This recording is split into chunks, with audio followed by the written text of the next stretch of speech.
நிச்சயமாய் தேவ சமூகத்தில் எவ்வளவு தூரம் நாம் அமர்ந்திருக்கிறோமோ அது நம்முடைய வாழ்க்கைக்கு மிகவும் பலனாய் மாறிக்கொண்டே இருக்கும். எத்தனை பேர் ஆமேன் சொல்றீங்க? ஹல்லேலூயா. நீ அவரோட பழகி சமாதானமாயிரும், அப்பொழுது அதனால் உமக்கு நன்மை வரும் என்று யோபுவினிடத்திலே அவருடைய சிநேகிதன் ஒரு வார்த்தையை சொல்லுவார். அவரோடு உள்ள பழக்கம் எவ்வளவு தூரம் அதிகமாகுதோ நம்முடைய வாழ்க்கை நன்மையினால் நிரப்பப்பட்டு கொண்டே இருக்கும். ஹல்லேலூயா. அவர் என்னை ஆசீர்வதிக்க, நன்மையும் கிருபையும் என்னை தொடர. தாவீது சொல்றார், நன்மையும் கிருபையும் இதெல்லாம் தொடரணும்னா நான் அவரை மெய்ப்பரா என் முன்னாடி நிறுத்தி நான் அவரை தொடரணும். ஹல்லேலூயா. நான் அவரை தொடர்ந்து போனால் என்னை தொடர வேண்டியதெல்லாம் தொடர்ந்து கொண்டே இருக்கும். ஆமென் சொல்லுங்க பார்க்கலாம். நம்ம பிரச்சனை நன்மையை தொடர்றோம், நீ அவரை தொடரு, நன்மை உன்னை தொடர்ந்து வந்து கொண்டே இருக்கும். எத்தனை பேர் ஆமென் என்று சொல்றீங்க? அதிசயம் சீமையினர் இம்மட்டும் கிருபையாய் கர்த்தர் நம்மை நடத்தி கொண்டிருக்கிறார். எத்தனை பேர் உண்மையா சொல்ல முடியும்? நான் நடக்கல, அவர் தான் என்ன நடத்துறார் சொல்றார். ஹல்லேலூயா. நீ நல்லவர், சர்வ வல்லவர், உம்மை போல் வேறு தேவனில்லை. நீ நல்லவர், சர்வ வல்லவர், உம்மை போல் வேறு கரங்களை உயர்த்தி சத்தமாய் ஹல்லேலூயா, ஹல்லேலூயா, ஹல்லேலூயா, ஹல்லேலூயா, ஹல்லேலூயா, ஹல்லேலூயா, ஜீசஸ், ஹல்லேலூயா. மறுபடியும் இந்த வார்த்தையை சொல்லுங்க. நீ நல்லவர், நீ நல்லவர், சர்வ வல்லவர், உம்மை போல் யாருமே இல்ல ஆண்டவரே, நீர் ஒருவரே என்னை நடத்துகிறீர்.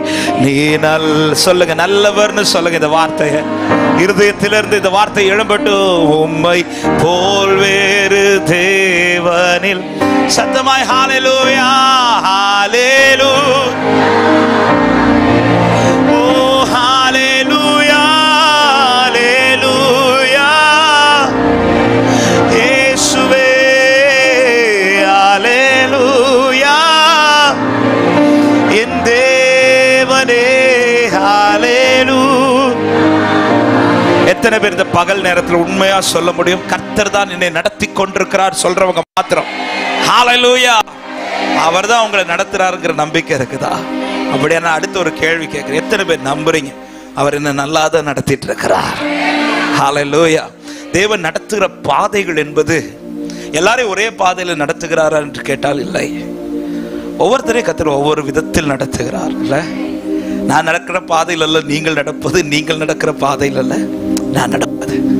ஆனா கர்த்தர் சில சிச்சுவேஷன்ஸை நம்ம வாழ்க்கையில் அனுமதிக்கும் போது ஒரு தேவ பிள்ளை எதை புரிந்து கொள்ளணும்னா, ரோமர் 8:28 அன்றியும் அவருடைய தீர்மானத்தின்படி அழைக்கப்பட்டவர்களாய் அவரிடத்தில் அன்பு கூறுகிறவர்களுக்கு சகலமும் நன்மைக்கேதுவாகவே நடந்து கொண்டிருக்கிறது. ஆமே. என்னை எந்த ஒரு பாதையில கற்றுக்கொண்டு விட்டாலும் அந்த பாதை எப்படி பார்க்கணும்னா இது நன்மைக்காக. ஆமே. அதை சந்திப்பது அல்லது அதை ஃபேஸ் பண்ணுவது என்பது அது ஈஸி கிடையாது. ஆனா தேவன் எல்லாவற்றையும் ஒரு முகாந்திரம் இல்லாமல் அனுமதிக்க மாட்டார். கடந்த ஒரு சில மாதங்களாகி போகிற இடத்துல சொல்ல வைக்கிற ஒரு வார்த்தை, எல்லாரையும் நடத்துறது போல சில வேளை நம்மளை நடத்தாம நம்மளை கொஞ்சம் வித்தியாசமா நடத்துவார். மற்றவர்களுக்கெல்லாம் சில பாதைகள் ஈஸியா கடந்துருவாங்க. ஆனா நமக்கு சில பாதைகள் ஆண்டவர் கொஞ்சம்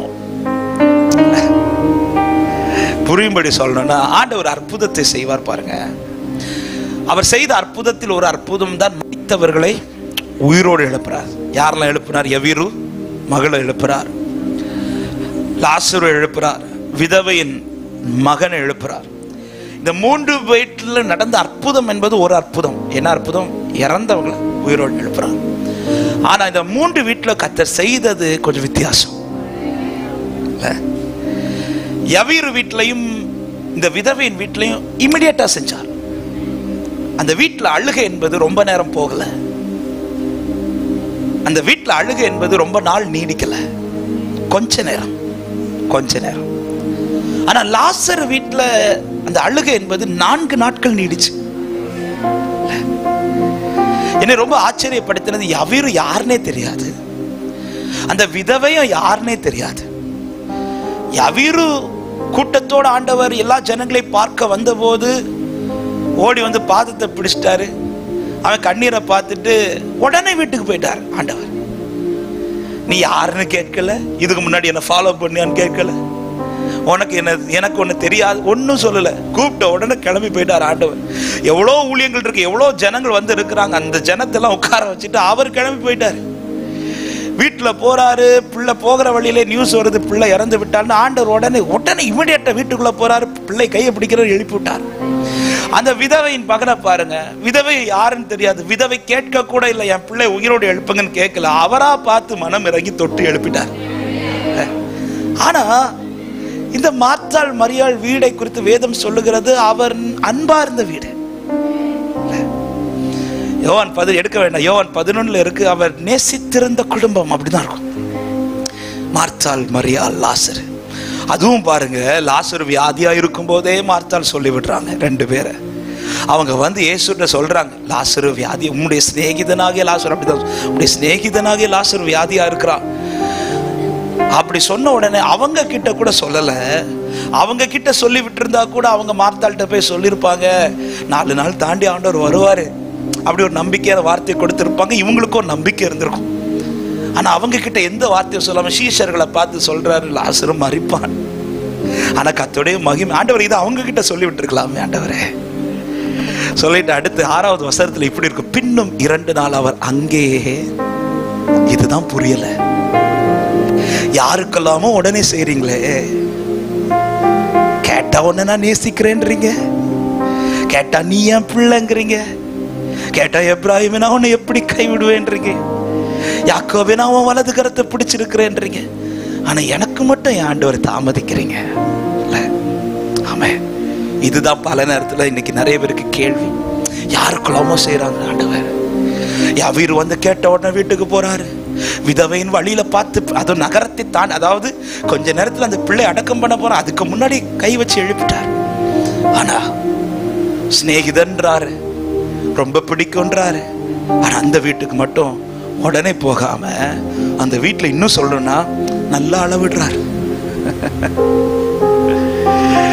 கண்ணீர் அதிகமாகுது. பல நேரத்துல நமக்கு இது புரியாது. ஆனா ஒரு நாள் இதை தியானிச்சுட்டு இருக்கும் போது ஆண்டவர் இடைப்பட்டார். எல்லாருக்கும் இதை செய்ய மாட்டார். ஏன் இந்த வீட்டுக்கு மட்டும் இப்படி அனுமதிக்கிறார் தெரியுமா? யோவான் 11:5 ஒரு வார்த்தை இருக்கும், அவர் மார்த்தாள் இடத்திலும் மரியாள் இடத்திலும் லாசருவின் இடத்திலும் அன்பா இருந்தார் என்று. ஏன் அந்த இடத்துல அந்த வார்த்தை எடுத்து எழுதப்பட்டிருக்கிறது? அதுதான் எல்லாருக்குமே தெரியுமே, அந்த குடும்பத்தை நேசிக்கிறார். ஆனா இந்த சிச்சுவேஷன்ல திரும்ப அந்த வார்த்தை எடுத்து ஏன் எழுதி இருக்கிறார் தெரியுமா? மற்ற எல்லாரையும் நேசிக்கிறார், உன்னை கொஞ்சம் அதிகமா நேசிக்கிறார். ஹல்லேலூயா. ஏன்பா உனக்கு மட்டும் இப்படி மட்டும் அனுமதிச்சிட்டு இருக்கிறார்? ஏன் பிரதர், ஏன் சிஸ்டர், நீங்க தான் எல்லா ஆராதனைக்கும் போறீங்களே, நீங்க தான் எந்த மீட்டிங் வச்சாலும் போறீங்களே, 21 நாள் ஃபாஸ்டிங்னாலும் போய் உட்கார்ந்துறீங்க, இல்ல 40 நாள் ஃபாஸ்டிங்னாலும் போய் உட்கார்ந்துறீங்க, ராத்திரி கூட்டனாலும் போய் உட்கார்ந்துருந்தீங்க, எப்போல்லாம் நேரம் கிடைக்குதோ அப்போல்லாம் அப்பா சமூகத்தில் போய் உட்காரியே. நாங்கெல்லாம் எப்போவாது ஆலயத்துக்கு வரோம், எங்களுக்கெல்லாம் இந்த கஷ்டம் இல்லை, உனக்கு மட்டும் ஏன் இப்படி அனுமதிக்கிறார்னு கேட்டா சொல்லுங்க, உங்களை நேசிக்கிறார், என்ன ரொம்ப நேசிக்கிறார் சொல்லுங்க. ஹல்லேலூயா. ரொம்ப நேசிக்கிறார். ஆமே, ரொம்ப நேசிக்கிறவங்க வாழ்க்கையில சிலது உரிமை எடுத்து செய்வாருங்க ஆண்டவர். ஆமே. இஸ்மவேல் பிறக்கும் போது பலி கேட்காத ஆண்டவர் ஈசாக்கு பிறக்கும் போது சொல்றார், எனக்கு பலி செலுத்துன்றார். என்ன ஆண்டவரே, இஸ்மவேல் பிறக்கும் போது கேட்க வேண்டியதான் ஆண்டவரே, ஆண்டவரே ஈசாக்கு பிறக்கும் போது கேட்கிறீங்க? இஸ்மவேல் குமாரன், ஈசாக்கு நேச குமாரன். எல்லாரையும் நேசிக்கிறார், உன்னை கொஞ்சம் அதிக நேசிக்கிறார். எல்லாரையும் நம்புறார், உன்னை ரொம்ப நம்புறார் ஆண்டவர். ஆமே. சரி, ரொம்ப நேசிக்கிற குடும்பத்துக்கு ஏன் இப்படி செய்யணும்?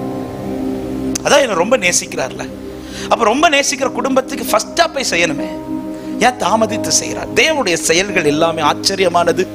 சில வழிகள் நமக்கு புரியாது. இந்த வார்த்தையை சொல்லும்படி ஆவியானவர் ஏவி கொண்டிருக்கிறார், எடுத்து வச்சு நடத்தணும்னு வந்த வார்த்தை வேற.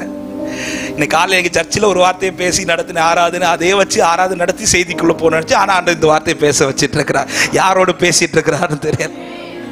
ஆமென். ஆண்டவரே நீங்க ரொம்ப நேசிக்கிற குடும்பத்துக்கு ஆண்டவரை உடனே போய் செய்யணும். அந்த குடும்பத்துக்கு ஆண்டவரே அழுகை ஒரு நாள் ஓகே, 4 நாள் ரொம்ப அழவிடுறார். ஆண்டவர் என்ன ரொம்ப அளவிடுறாருன்னா அவர் பார்த்து ரசிச்சுட்டு இருக்கிறார் மட்டும் தப்பு கணக்கு போட்டுறாதீங்க. என்ன ஆண்டவரே உங்களுக்கு கண் இல்லையா? இப்படி சில நேரத்தில் நம்ம கேட்போம், என்ன ஆண்டவர் முகத்தை மறைச்சிட்டீங்களா?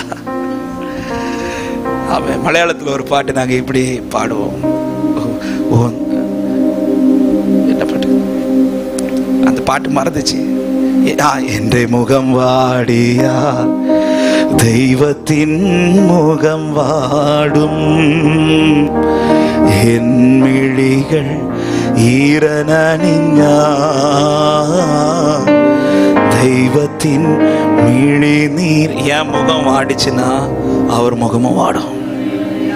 என் கண்ணில் கண்ணீர் வந்தா அவர் கண்ணிலையும். ஏங்க 41 அதிகாரம் யோபு சோதனையில் இருக்கும்போது ஆண்டவர் பார்த்து ரசிச்சுட்டு இருந்திருப்பார் நினைக்கிறீங்க? நம்ம பல நேரத்தில் என்ன சொல்லிட்டு இருக்கிறோம்? யாக்கோபு போல என் வழி உமக்கு மறைவாயிற்று ஆண்டவரே. ஏசாயா 40வது அதிகாரத்தில் இருக்கு நினைக்கிறேன். என் வழி உமக்கு மறைவாயிட்டோ, என்ன உங்களுக்கு தெரியலையா ஆண்டவரே? என்ன நீங்க பார்க்கலையா ஆண்டவரே? ஆண்டவர் கூப்பிட்டு யாக்கோபை பார்த்து, ஏ யாக்கோபே, உன் வழி எனக்கு மறைவா இல்லை, என் வழிதான் உனக்கு தெரியல என்றார். நான் உன்னை ஏன் இப்படி நடத்துறேன் தான் உனக்கு புரியல என்றார். எதையுமே தேவன் ஒரு காரணம் இல்லாமல் அனுமதிக்க மாட்டார். ஏன் இந்த லாசர் வீட்டில் இப்படி அனுமதித்தார்? நல்லா கவனிங்க, நல்லா கவனிங்க. யவீரு வீட்டில் நடந்த அற்புதத்திற்கும் அந்த விதவையின் வீட்டில் நடந்த அற்புதத்திற்கும் லாசருவின் வீட்டில் நடந்த அற்புதத்திற்கு வித்தியாசம் உண்டு. யவீருவின் வீட்டிலையும் அந்த விதவையின் வீட்டிலையும், எல்லா வீட்டிலையும் மரித்தவனை உயிரோடு எழுப்புறார், உண்மைதான். ஆனால் யவீரு வீட்டிலையும் விதவையின் வீட்டிலையும் நடந்தது அற்புதம். லாசர் வீட்டில் நடந்தது மகிமை. எத்தனை பேர் ஆமென் என்று சொல்றீங்க? அற்புதம் அல்ல உன் லைஃப்ல கர்த்தர் செய்ய விரும்புவது. கர்த்தர் தமது மகிமையை வெளிப்படுத்த விரும்புகிறார். விசுவாசிக்கிறவங்க மாத்திரம் கரங்களை தட்டி ஸ்தோத்திரம். மாம்சமான யாவரும் அதை ஏகமாய் காண்பார்கள் என்று நம்புறவங்க மாத்திரம் தேவனுக்கு நன்றி செலுத்த முடிந்தவர்கள், ஸ்தோத்திரம் செலுத்த முடிந்தவர்கள். அவர் அனுமதித்த சூழ்நிலைகளுக்காக, அவர் உன்னை சந்திக்க வைக்கிற சூழ்நிலைகளுக்காக நன்றி செலுத்து சபையே. அனுமதித்ததெல்லாம் நன்மைக்காக, நடத்திடும் பாதைகளும் நன்மைக்காக. பாடுவீங்களா? அனுமதித்ததெல்லாம் நன்மைக்காக, நடத்திடும் பாதைகளும் நன்மைக்காக. அதின் காலத்தில் நேர்த்தியாய் செம்மையா எனக்கானையாவும் செய்து முடிப்பீர். அதின் காலத்தில் நேர்த்தியாய் செம்மையா எனக்கானையாவும் செய்து முடிப்பீர். உங்க கைகள் குறுகவில்லை, உம்மால் கூடா. தெரிந்தவர்கள் என் கூட சேர்ந்து வார்த்தை சொல்லுங்க பார்க்கலாம். உங்க கைகள் குறுகவில்லை, உம்மால் கூடா எதுவும் இல்லை. இயேசுவால் கூடா எதுவும் இல்லை. இயேசுவால் கூட. அப்படி எழுப்பி நிற்பீங்களா ஒரு சில நிமிடங்கள்? எத்தனை பேர் உள்ளத்திலிருந்து நன்றி செலுத்த முடியும் இந்த பகல் நேரத்தில்? என்ன செய்ய போறான ஒரு சில நிமிடங்கள் கர்த்தருடைய வார்த்தை கேட்பதற்கு முன்பாக கர்த்தருடைய நடத்துற பாதைக்காக இந்த வார்த்தையை சொல்லி நடத்தும்படி ஆவியானவர் ஏவி கொண்டிருக்கிறார். நீ என்னை நம்பி நடன்றார் ஆண்டவர். உன்னை நடத்துற பாதை நன்மைக்கு என்பது. எத்தனை பேர் 2 கரங்களை முடிந்தாலும் உயர்த்து உண்மையா நன்றி செலுத்த முடியுமா? இவ்வளவு நாள் கேள்வி கேட்டுட்டு ஆண்டவரே புலம்பிட்டேன் அப்பா, ஆனா இன்னைக்கு நான் சொல்றேன், நீர் என்னை நன்மையாகவே நடத்த. இன்று சிலது புரியாது சகோதரி, இன்று சிலது புரியாது சகோதரா. ஆனா நீ நம்பி நடந்து பார், நீ நம்பி ஸ்டெப் எடுத்து வச்சு பார். ஒரு நாள் வரும்போது நீ சொல்லுவார், இதற்காகவே தேவன் என்னை இதுவரைக்கும் கொண்டு வந்தார், இதற்காகவே தேவன் என்னை மட்டும் நடத்தினார். உன்னை சில பாதையில நடக்க வைக்கிறது 4 பேருக்கு கர்த்தர் யார் என்பதை காண்பிக்கும்படியாக. உன் நிமித்தம் கர்த்தர் தமது மகிமை வெளிப்படுத்தும்படியாக, அவர் உன்னில் அன்பாக இருக்கிறதை அறிந்து கொள்ள வைக்கும்படியாக, உன்னோடு கூட இருக்கிறவர் சாதாரணமானவர் அல்ல என்பதை அறிந்து கொள்ளப்படுவதாக.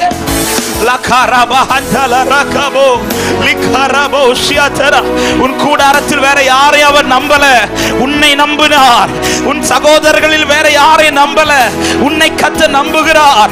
எத்தனை தேவ பிள்ளைகள் இந்த பகல் நேரத்தில் நன்றி செலுத்த முடியும்? என்ன நம்பி நீங்க நடத்துற பாதைக்காக ஸ்தோத்திரம் அப்பா, ஸ்தோத்திரம் அப்பா. நீர் என்னை நடத்துவீராக, நீர் என்னை நடத்துவீராக.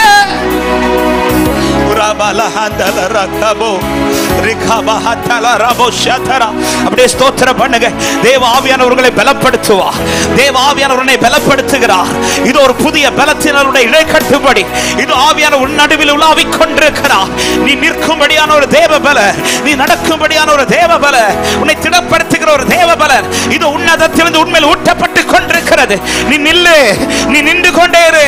கர்த்தர் உனக்கு செய்யும் ரட்சிப்பை நீ பார்க்க போகிறாய். நீ நின்று கொண்டு கர்த்தர் உனக்கு செய்யும் ரட்சிப்பை பார். ரிபாலா அந்தலர லிகரபாலா லேப்ரோ பாபா ஷத்துலரோ ரிகா. நம்புறியா சபை, நம்புறியா சபையே, நம்புறீங்களா சகோதரா, நம்புறீங்களா சகோதரி? என் தகப்பன் தீமைக்கல்ல நன்மைக்கு ஏதுவாகவே என்னை நடத்தி கொண்டிருக்கிறார். அவர் உன்னை பார்க்க வைத்தது ஒன்று, நீ இழந்தது ஒன்று வீணல்ல. உன் கைவிட்டு போன சிலதை குறித்து கலங்காதே. சவுல்ட்ட சொல்ற, நீ தரித்து நில், நீ தரித்து நில். நான் உனக்கு கர்த்தருடைய வார்த்தை அறிவிக்கிறேன். சில உள்ளத்தோடு கர்த்தருடைய ஆவியானவர் இடைப்பட்டுக் கொண்டிருக்கிறார். உன் கேள்விகளுக்கான பதில தான் கர்த்தர் பேசிக் கொண்டிருக்கிறார். உன் கேள்விகளுக்கான பதில் வந்து கொண்டிருக்கிறது. என் ஆண்டவரை எனக்கு மட்டும் இப்படி, என் ஆண்டவர் என் குடும்பத்தில் என்ன மட்டும் இப்படி நடத்துறீங்க? ஆண்டவர் முதல் சொல்ற வார்த்தை, உன் குடும்பத்தில் ஒன்னதான் அவர் ரொம்ப நம்புறார். உன் குடும்பத்தில் ஒன்னதான் கர்த்தர் ரொம்ப நம்புகிறார். உன் குடும்பத்தில் கர்த்தர் ஒன்னதான் ரொம்ப நம்புகிறார். இந்த வார்த்தை சில உள்ளத்துக்கு தீர்க்க தரிசனமாய் கர்த்தர் பேசிக் கொண்டிருக்கிறார். உன் குடும்பத்தில் நான் ஒன்னதான் நம்புறேன்பா.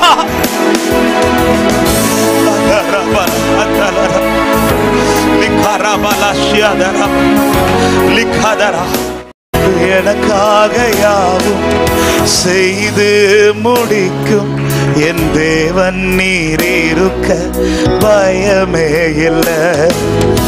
எல்லாவற்றையும் எல்லாவற்றாலும் நிரப்பும் நீர் இருக்க. என் கூட சேர்ந்து, உங்க கைகள் குறுகவில்லை, உங்க கைகள் குறுகவில்லை. உம்மால் கூடா, சொல்லுங்க, உம்மால் கூடாது. ஓ இயேசுவால், இயேசுவால் கூடாது. மறுபடியும் இந்த வார்த்தையை சொல்லுங்க, உங்க கைகள் குறுகவில்லை, உங்க கைகள் குறுகவில்லை. என்ன வந்தாலும் நம்புற ஆண்டவரே. உங்க கைகள் குறுகவில்லை, உம்மால் கூடாதது எதுவும் இல்லை.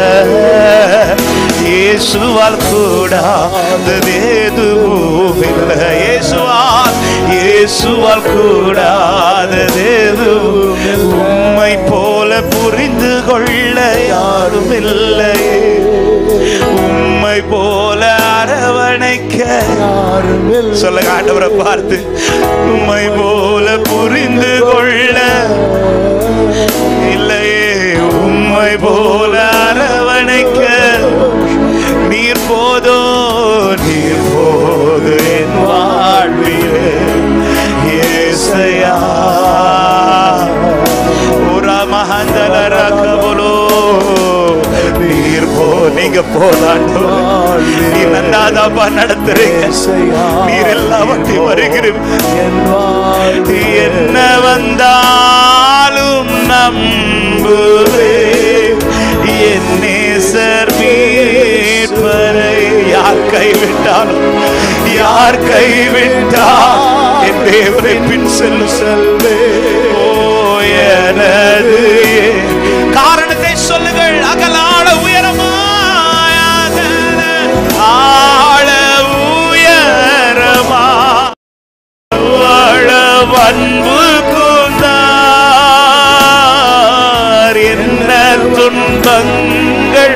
வந்தாலும் இயேசு என்னை கைவிட மாட்டார். நம்புறீங்களா? என்ன துன்பங்கள் வந்தாலும், என்ன துன்பம், அவர் என்னை கைவிட மாட்டார். என் தேவன் என்னை கைவிட மாட்டார். காக்கும் வல்ல மீட்பர், காக்கும் வல்ல மீட்பர் உண்டனக்கு, உண்டனக்கு, உண்டனக்கு, காக்கும் வல்ல மீட்பர். Thank you Holy Spirit. Thank you Holy Spirit. என்றுமே காத்திடுவா என்று. எல்லாரும் கண்களை மூடி இப்போ 2-3 நிமிடங்கள் உங்கள் இருதயம் திறந்த ஆண்டவர்ட்ட ஒரே ஒரு ஜெபத்தை மட்டும் ஏறெடுக்கும்படி ஏவப்படுறேன். ஒன்னே ஒன்று கேளுங்க. ஆண்டவரே, எனக்கு நிற்க பலன் தாங்கப்பா, நிற்க பலன் தாங்க. பாதையை மாத்துங்கன்னு கேட்காதீங்க. நீங்க நடத்துற பாதையில நிற்க எனக்கு பலன் தாங்க ஆண்டவரே. எனக்கு இப்படி இப்படி செய்யுங்கன்னு கேட்காதீங்க. ஏன்னா எல்லாவற்றையும் அவர் ஏற்கனவே பார்த்து வைத்திருக்கிறார். தீமைக்கல்ல அவர் உன்னை நடத்துவது. உன்னை விட்டு சில வஸ்திரங்கள் உரிந்தது யோசேப்பே, உன்னை அவமானப்படுத்துறதுக்கு கிடையாது யோசேப்பே. உனக்காய் ஒரு வஸ்திரம் ஆயத்தப்படுத்தப்பட்டிருக்கிறது. உனக்காய் தேசத்தில் ஒரு வஸ்திரத்தை அவர் ஆயத்தப்படுத்தி இருக்கிறார். அவர் ஆயத்தப்படுத்தின சில நன்மை நீ பார்க்கும்படி சில காரியத்தை நீ இழந்திருக்கிறாய். அதை குறித்து நீ கலங்காதே. உன் காயங்கள் அவருக்கு தெரியும். நீ எதுல அழுகிறாய் என்பது அவருக்கு தெரியும். நீ எதுல உடைந்திருக்கிறாய் என்பது அவருக்கு தெரியும். எதை செய்யணும்னு அவருக்கு தெரியும். எதை செய்யணும்னு அவருக்கு தெரியும். செய்யணும் என்று எதிர்பார்த்து காத்து சொல்லுங்க. நீர் சொன்ன வார்த்தைய, நீர் சொன்ன வார்த்தைய பிடித்து கொண்டு, நீர் சொன்ன வார்த்தைய பிடித்து கொண்டு உங்க முகத்தையே நோக்கி, உங்க முகத்தையே, உங்க முகத்தையே அற்புதம் செய்யுங்க வாழ்க்கையில. உண்மைதான், உண்மைதான் நம்பி இருக்கோம் ஏசப்பா.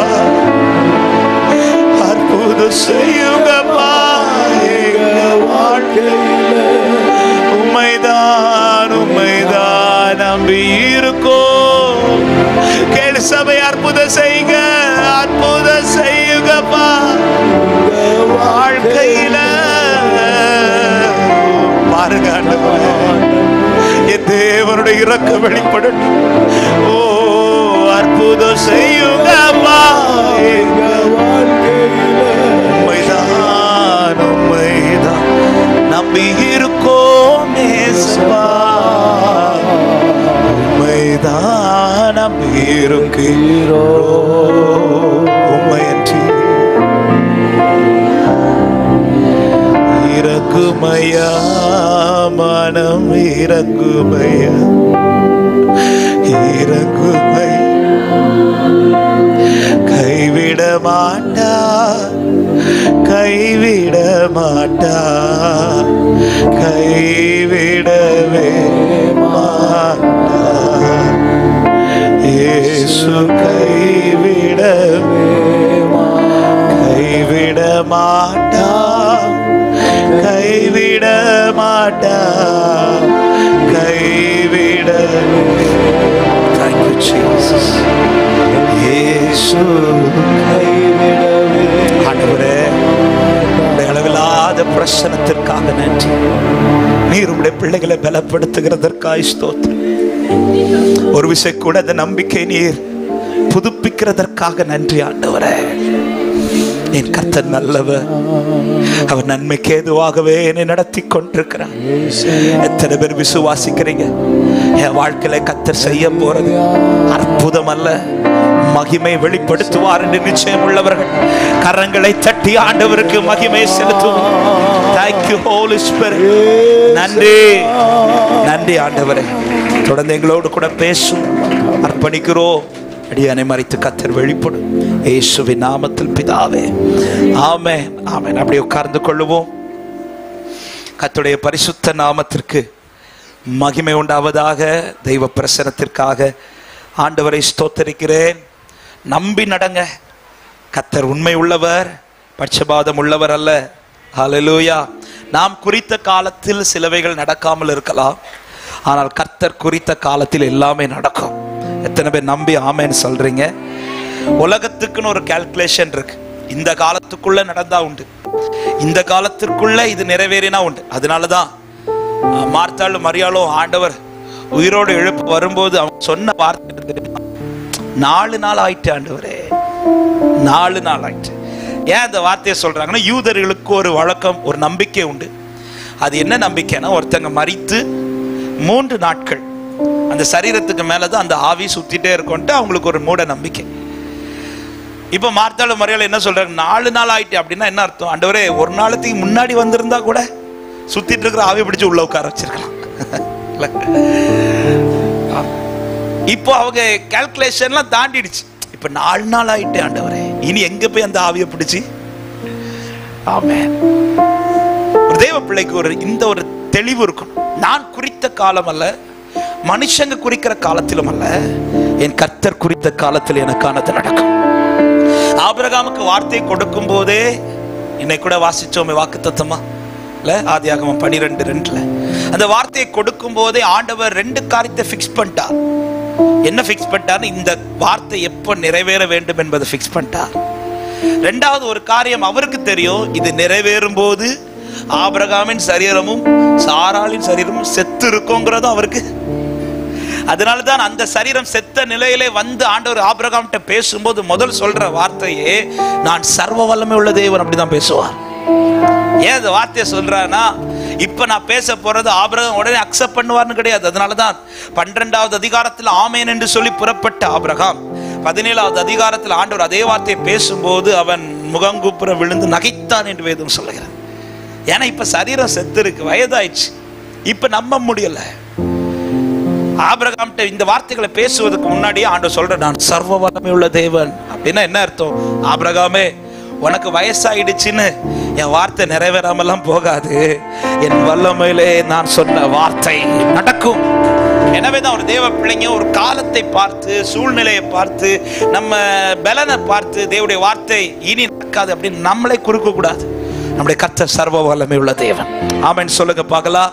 கர்த்தர் உங்களை ஆசீர்வதிப்பாராக. இந்த பகல் நேரத்தில் உங்கள் நடுவில் பேசும்படி ஆவியானவர் நினைப்பூட்டின ஒரு வசனத்தை வைத்து சில காரியங்களை உங்கள் நடுவில் நான் பேசி செபிக்க விரும்புகிறேன். எடுத்து வாசிக்கலாம். சங்கீதம் 17வது சங்கீதத்தின் 5வது வசனத்தை ஒருவர் வாசியுங்கள். 17வது சங்கீதத்தின் 5வது வசனம். என் காலடிகள் வழுவாதபடிக்கு என் நடைகளை உமது வழிகளில் ஸ்திரப்படுத்தும். கரங்களை உயர்த்தி ஆமென் என்று சொல்லுங்க பார்க்கலாம். தாவீது ஜெபித்த ஜெபங்களில் ஒரு முக்கியமான ஜெபம் இது. அழகான வார்த்தை. கடந்த 1 மாதங்களுக்கு முன்பாகவே இந்த வார்த்தை கொண்டு என்னோடு கர்த்தர் இடைப்பட்டார். இந்த நாளிலே பேசும்படி கடந்த நாளில் ஜெபிக்கும் போது ஆண்டவர் இதே வார்த்தையை ஞாபகப்படுத்தினார். இந்த ஜெபம் என்னவென்றால், என் காலடிகள் வழுவாதபடிக்கு என் நடைகளை உமது வழிகளில் ஸ்திரப்படுத்தும். ஆங்கில மொழிபெயர்ப்புல ஒரு மொழிபெயர்ப்புல இப்படி அதனுடைய அர்த்தம் கொடுக்கப்பட்டிருக்கிறது. நான் என் வாழ்வில் அலையாதபடிக்கு என் வழிகள் நன்றா இருக்க, நான் நடக்க வேண்டியது என் வழிகளில் அல்ல ஆண்டவரே, உம்முடைய வழிகளில் நடக்கணும். ஹல்லேலூயா. என் வழி, அதாவது தேவன் எனக்கென்று சிலதை ஆயத்தம் பண்ணி வைத்திருக்கிறார். அந்த நித்திய கானானுக்குள் போகிறது வரையில், எப்படி எகிப்திலிருந்து மீட்கப்பட்ட ஜனங்கள் அந்த கானானுக்குள் போகிறது வரையிலும் அவர்களுக்கு என்னென்ன கர்த்தர் ஆயத்தம் பண்ணி வைத்தாரோ இவைகள் எல்லாவற்றையும் அவர்கள் பார்ப்பதற்கு அவர்கள் தங்கள் வழிகளில் நடக்கல, அவர் நடத்தின வழியில் நடந்தார்கள். ஆமென். அதே போல இந்த பூமியின் வாழ்க்கை முடித்து நமக்காக ஆயத்தம் பண்ணப்பட்ட அந்த நித்திய கானானுக்குள் போகிறதுக்குள்ளாக நமக்காக சிலவைகளை கர்த்தர் ஆயத்தம் பண்ணி வைத்திருக்கிறார். இவைகளை நான் சரியான காலத்தில் சரியான நேரத்தில் என் கண்கள் பார்க்க சுதந்தரிப்பது மாத்திரமல்ல, சுதந்தரிப்பது என் வாழ்க்கைக்கு ஆசீர்வாதமா இருக்க வேண்டுமானால் சபைக்கு இந்த பகல் நேரத்தில் கர்த்தர் பேச விரும்புகிற வார்த்தை, என் வழிகளில் நான் நடக்கக்கூடாது, அவர் வழிகளில் நான் நடக்கணும். ஹல்லேலூயா. அதுதான் தாவீது ஜெபிக்கிற, ஆண்டவரே என் கால்கள் வழுவாதபடிக்கு, நான் அலையாதபடிக்கு என்னை உம்முடைய வழிகளில். ஆமென். நம்ம பொதுவா ஜெபிக்கிறது, ஆண்டவர் என் வழியை சரி பண்ணுங்க, அப்படிதான் ஜெபிப்போம். ஆனா தாவீது என்ன சொல்றாருன்னா, ஆண்டவரே நான் என் வழியில நடக்காதபடி உம்முடைய வழியில் நடக்க என் கால்களை உறுதிப்படுத்துவீராக. இந்த சத்தத்தை கேட்டுக்கொண்டிருக்கிற அன்பு சகோதர சகோதரி, ஒரு வார்த்தையை சொல்லி நான் வார்த்தைக்குள் போக விரும்புகிறேன். வாழ்க்கையில அலையாமல் தேவன் நியமித்த பாதையில் நான் சரியாய் நடப்பேனே ஆனால் எனக்கு குறிக்கப்பட்டவைகளை குறித்த காலங்களில் என் கண்கள் பார்த்து கொண்டே இருக்கும். ஹல்லேலூயா. இல்லை என்றால் நான் அலைந்து கொண்டே இருப்பேன். ஆபிரகாம் கொடுத்த தண்ணீரை, துருத்தி தண்ணீரை எடுத்துக்கொண்டு ஆகார் தன் வழியில் போகிறான். அந்த வழியில் போன ஆகாருக்கு கொஞ்ச நேரத்தில் என்ன ஆயிடுச்சுன்னா தண்ணி தீந்துடுச்சு. தண்ணி தீந்தவளுக்கு நீரூற்று இருப்பது தெரியவில்லை. ஏன்னா தன் வழியில் அவளா தேடுகிறாள். அவளாய் தேடி அங்கும் இங்கும் அலைந்து, பைபிள் சொல்லுது அவள் அலைந்து திரிந்தாள் என்று. அலைந்து திரிந்து இப்பொழுது என்ன சிச்சுவேஷன் ஆயிடுச்சுன்னா, இதுக்கு மேல வாழ முடியாதுங்கிற சிச்சுவேஷன் ஆகி பிள்ளைய ஒரு இடத்துல படுக்க வச்சுட்டு ஓரமா பிள்ளை சாகுறதை பார்க்க கூடாம ஒரு பக்கமா வந்து ஓன அழுறா. அழும்போது கர்த்தர் இப்பொழுது சத்தத்தை கேட்டு ஆகாட்ட வந்து பேசுறாரு. பிள்ளை இருக்கிற இடத்தில் அவன் அழுகின் சத்தத்தை நான் கேட்டேன்றார். கேட்டுட்டு அவர் நீரூற்றை திறக்கவில்லை. பைபிள் சொல்லுது அவர் ஆகாரின் கண்களை திறந்தார் என்று. அப்படிதானே இருக்குது ஆதியாகமத்துல. கர்த்தருக்கு மகிமை உண்டாவதாக. அந்த வசனத்தை வாசி எடுத்தவங்க ஆதியாகமம் ஜீசஸ்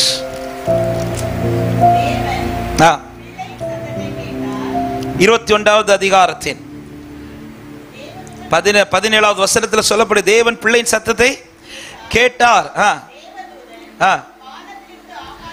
கூப்பிட்டு பேசிட்டு 19வது வசனத்தை வாசியுங்கள். கண்களை திறந்தார். துருத்தியை திறக்கல, நீருட்டை திறக்கல, கண்களை திறக்கிறார். அப்போ அங்க என்ன ஏற்கனவே இருக்குதுன்னா, அந்த தண்ணீர் துறவு ஏற்கனவே இருக்குது. ஆனா ஆகாரால அதை பார்க்க முடியல. ஏன் பார்க்க முடியலன்னு, அவர் தன் வழியில் நடந்துட்டு இருக்கிறார். தன் வழியில் நடக்கிறது வரையிலும் தேவன் ஆயத்தம் பண்ணதை என்னால பார்க்க முடியாது. எப்பொழுது அவர் சமூகத்தில் அமர்ந்து என் கால்கள் அவர் வழியில் நடக்க துவங்குகிறதோ, இல்லாத இடத்திலும் சில அற்புதங்களை என் கண்களை கர்த்தர் காணப்படிக் கொண்டே இருப்பார். ஹல்லேலூயா. சபை, இந்த வார்த்தைகளை நன்றாய் கவனிங்கள். எனவே தான் சங்கீதத்தில் ஒரு வார்த்தை ஆண்டவர் ஜனத்தை பார்த்து எழுதும்போது இப்படி எழுதுகிறார். 81வது சங்கீதத்தின் 13வது வசனத்தை இப்படி வேதனையோடு சொல்றார். என் ஜனம் எனக்கு செவி கொடுத்து இஸ்ரவேல் என் வழிகளில் நடந்தால் நலமாயிருக்கும். எனக்கு செவி கொடுத்து என் பிள்ளைங்க என் வழியில நடந்தாங்கன்னா நலமா இருக்கும். அப்படி நடக்கும்போது என்ன நடக்குமா? 14:16 இப்படி சொல்லப்படுகிறது, நான் சீக்கிரத்தில் அவர்கள் எதிராளிகளை தாழ்த்தி என் கையை அவர்கள் சத்துருக்களுக்கு விரோதமாக திருப்புவேன். 16வது வசனம், உச்சிதமான கோதுமையினால் அவர்களை போஷிப்பார், கண்மலையின் தேனினால் உன்னை திருப்தியாக்குவேன். அப்ப என் வழிகள், அவருடைய வழியில் என் கால்கள் ஸ்திரப்படுமானால், தாவீது அதுதான் ஜெபிக்கிறான். ஆண்டவரே நான் அலையாதபடிக்கு, நான் அலைந்து தெரியாதபடிக்கு. தாவீதின் வாழ்க்கை நமக்கு தெரியும். அவனை சிறு வயதிலிருந்தே யாருமே அவனை பெரிதாக பார்த்தது கிடையாது. 7 பேருக்கு நல்ல பொசிஷன் வீட்டில் இருக்கும்போது இந்த தாவீதை மட்டும் காட்டுக்குள்ள அனுப்பி விடுகிறார். ஆனா தாவீது அதை ஒரு பொருட்டா நினைக்கல, அதை ஒரு வேதனையா நினைக்கல. தகப்பனும் தாயும் தன்னை கைவிட்டதையும் வேதனையா நினைக்கல. அவர் எதை மட்டும் பெரிதா பார்க்கிறானா? கர்த்தரை பெரிதாய் பார்க்கிறார், கர்த்தருடைய வழியை பெரிதா பார்க்கிறார். அந்த தாவீதை வேதம் சொல்லுகிறது, எல்லாவற்றிலும் ஜெயமாய் கர்த்தர் மாற பண்ணி கொண்டே இருந்தார். ஹல்லேலூயா. நம்முடைய வழி எப்படி இருக்கிறது? இந்த வார்த்தை பேசும்போதே ஆரம்பத்தில் ஒரு கேள்வி உங்க முன்னாடி வைக்கிறேன். நான் இன்னைக்கு நடக்கிற வழி என் வழியில் நடக்கிறேனா அல்லது கர்த்தருடைய வழியில் நடக்கிறேனா? கர்த்தருடைய வழியில் நடக்கும்போது என்ன காரியம் உண்டாகும் என்றால், கர்த்தருடைய பிரியம் நம்ம மேல உண்டாகும். நம்முடைய வழி தேவனுக்கு பிரியமா இருந்தால் அவருடைய பாசமும் அவருடைய பிரியமும் நம்ம மேல இருக்கும். அவருடைய பிரியம் நம்ம மேல இருந்துச்சுன்னா நாம் சுதந்தரிக்க வேண்டியதை கர்த்தர் நம்முடைய கரத்தில் சுதந்தரிக்க பண்ணுவார். கரங்களை உயர்த்தி ஆமென் என்று சொல்லுங்க பார்க்கலாம். அதுதானே யோசுவாவும் காலேபும் இப்படி சொல்லுகிறார்கள். என்னாகமம் 14வது அதிகாரம் அதனுடைய 8வது வசனத்தை வாசியுங்கள். என்னாகமம் 14:8. கர்த்தர் நம்மேல் பிரியமாயிருந்தால் அந்த தேசத்திலே நம்மை கொண்டு போய் பாலும் தேனும் ஓடுகிற அந்த தேசத்தை நமக்கு ஆமென். வேவு பார்த்து வந்தவர்களில் 10 பேர் அதை சுதந்தரிக்க முடியாது என்று புலம்பிக் கொண்டிருக்கும் போது யோசுவாவும் காலேபும் நின்று ஒரே வார்த்தை தான் சொல்றாங்க. எப்பா, கர்த்தர் மட்டும் நம்ம மேல பிரியமா இருந்தார்னா அங்க எத்தனை சத்துருக்கள் இருந்தாலும் பரவாயில்ல, எப்படிப்பட்ட தடைகள் இருந்தாலும் பரவாயில்ல, நம்மை சுதந்தரிக்க வேண்டியதை நம் கரத்திலே கர்த்தர் சுதந்தரிக்க வைப்பார். ஹல்லேலூயா. தேவன் வைத்ததை ஒரு தேவ பிள்ளை சுதந்தரிக்கணும். வலது கரத்தை உயர்த்தி சொல்லுங்க, தேவன் வைத்திருக்கிறதை சுதந்தரிக்கணும். ஆமென். அதே நேரத்தில் ஒரு வார்த்தையை நான் இப்படி சொல்ல விரும்புகிறேன். எல்லாவற்றையும் தேவன் நமக்காய் ஏற்கனவே ஆயத்தப்படுத்தி வைத்திருக்கிறார். ஆமென் சொல்லுங்க பார்க்கலாம். அவர் பார்த்து வைத்தது எகிப்திலிருந்து வெளியில கொண்டு வந்துட்டு நடக்கிற வழியில் அல்ல அவர் கானானை உருவாக்கினது. அவர்களை எகிப்திலிருந்து மீட்கிறதற்கு முன்பாகவே மோசே கொண்டு சொல்ற அவர் பார்த்து வைத்த கானான். ஏற்கனவே பார்த்து வச்ச நன்மையை தான் தம்முடைய ஜனத்துக்கு பார்க்க வைக்கிறார். அப்ப என் வாழ்க்கையில நான் எதை பார்க்க போறேன்? எனக்கு அவர் பார்த்து வைத்ததை தான் பார்க்க போறேன். அவர் பார்த்து வச்சதை தேவ பிள்ளைகள் பார்க்கணும். ஹல்லேலூயா. சீஷர்கள்ட்ட சொல்லிட்டு போகும்போது என்ன சொல்லிட்டு போறார்? நான் உங்களுக்காக ஒரு வாசஸ்தலத்தை ஆயத்தப்படுது. அப்ப அவர் பார்த்ததை தான் நம்மளை பார்க்க வைக்க விரும்புகிறார். அவர் பார்த்ததை நான் பார்க்க அவர் பாதையில நான் நடக்க வேண்டும். ஆமென். அவர் பாதையில் நடக்கிறவன். நேரம் போகிறபடி நான் செய்திக்குள் போக விரும்புகிறவன். அவர் பாதையில் நடக்கிறவன் தான் அவருக்கு பிரியமானவன். அவருக்கு பிரியமானவனிடத்தில் வெளிப்படுகிற 2 காரியங்களை சொல்லி நான் ஜெபிக்கிறேன். அவருக்கு பிரியமானவர் என்ன செய்கிறான்? ஏசாயா 48வது அதிகாரம் அதனுடைய 14வது வசனத்தை வாசியுங்கள். ஏசாயா 48:14.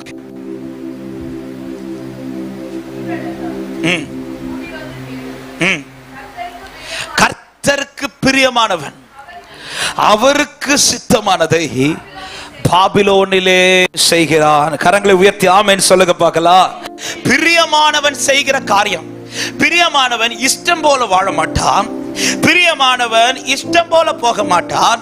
பிரியமானவன் பாபிலோன்ல எதை செய்வான் என்றால் அவருக்கு சித்தமானதை, அவருக்கு எது பிடிக்குமோ, அவர் எதை விரும்புகிறாரோ, எது செய்தால் என் தேவனை பிரியப்படுத்துமோ அவைகளை மட்டுமே பாபிலோன்ல அவன் செய்து கொண்டிருப்பான். பாபிலோன் என்பது உலகத்திற்கு அடையாளம். பாபிலோன் என்பது எகிப்திற்கு அடையாளம். நாம் வாழுக இந்த உலகத்திலே அவருக்கு பிரியமானவன் என்ன செய்வான் தெரியுமா? அவருக்கு சித்தமானதை செய்வான். அவருக்கு சித்தமானதை செய்கிற அவன் பாத்திரம் எப்படிப்பட்டவனா இருப்பான்? அவன் ஒரு சில காரியங்களை நான் சொல்லி நான் உங்களுக்கு ஜெபிக்க விரும்புகிறேன். அவருக்கு பிரியமானதை நான் செய்யணும்னா முதல்ல அவர் செய்ததை நான் நினைக்கணும். ஹல்லேலூயா. எலிசாவை வந்து தெரிந்தெடுக்கும் போது எலிசாட்ட சொல்றார், வா என் பிறகு வான்னு சொல்லிட்டு எலிசாவின் மேல போர்வை விரிக்கும் போது எலிசா உடனே வந்து எலியாட்ட ஒரு வார்த்தை சொல்லுவாரு, நான் என் தகப்பன் வீட்டு வர போயிட்டு என் தகப்பனையும் தாயையும் முத்தமிட்டுட்டு வருகிறேன் என்று சொன்னதும் இருக்கிறவன் முத்தமிட்டுட்டு வாரேன்னு சொல்லிட்டு போனவன் ஊருக்கெல்லாம் விருந்து வச்சுட்டு பாய் சொல்லிட்டு எங்க போறார்னா எலியாவுக்கு பின் சென்று தன் இஷ்டம் போல நடக்கல்ல, எலியாவுக்கு ஊழியம் செய்ய பின்தொடர்கிறான். ஆவிக்குரிய கண்ணோட்டத்தோடு வார்த்தையை சொல்ல விரும்புகிறேன். கர்த்தர் செய்ததை யார் அதிகம் நினைக்கிறார்களோ அவர்களுக்கு தங்கள் இஷ்டம் போல நடக்க முடியாது. அவர் செய்ததை நினைக்கிறவனுக்கு தன் இஷ்டம் போல நடக்க முடியாது. அவர் செய்ததை நினைக்கிறவன் அவர் பின்னாக போவான். அவருடைய வழியில அவன் கால்கள் துடிக்கும். அவருக்காக செய்ய துடிக்கும். பாருங்க, லூக்காவிலே அவன் சுவிசேஷங்களில் ஒருவனை குறித்து கொடுக்கப்பட்டிருக்கிறது. மார்க் 10வது அதிகாரத்துல வழி அருகே ஒரு குருடன் இருக்கிறான். நல்லா கவனிங்க. அவன் வழி அருகே ஒருத்தன் இருக்கிறான். பர்த்திமேயு என்கிறவன் பிச்சை கேட்டு கொண்டிருக்கிறான். எல்லா நாளுமே அவன் அந்த இடத்துல தான் உட்கார்ந்து பிச்சை கேட்பான். 3 சுவிசேஷங்களிலும் இருக்கிறது. நான் இந்த மார்க் 10வது அதிகாரத்திலிருந்து சொல்ல விரும்புகிறேன். திடீர்னு ஒரு நாள் எப்பொழுதும் இல்லாத ஒரு சத்தம் அன்னைக்கு கேட்குது. அந்த சத்தம் கேட்டதும் பக்கத்துல போறவங்கள்ட்ட கூப்பிட்டு கேட்கிறா, இங்க என்ன சத்தம்?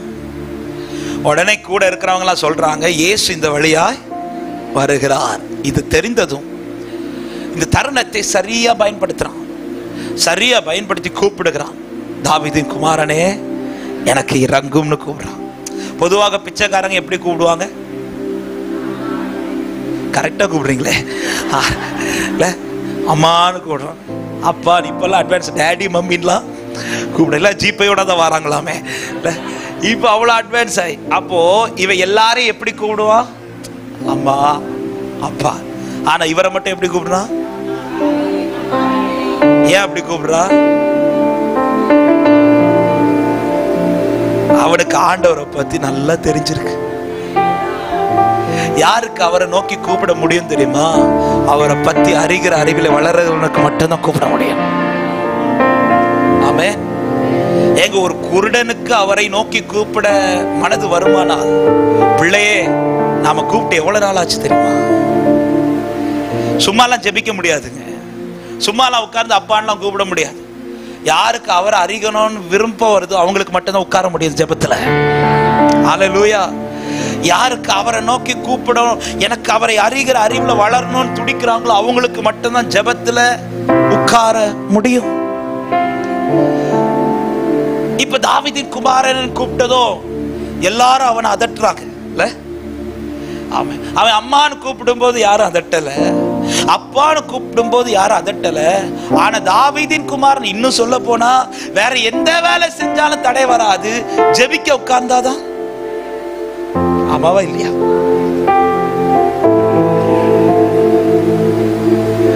சத்தமிட்டு கூப்பிடுறா தாவீது குமாரன். உடனே எல்லாரும் இருந்தா சத்தம் போடாத.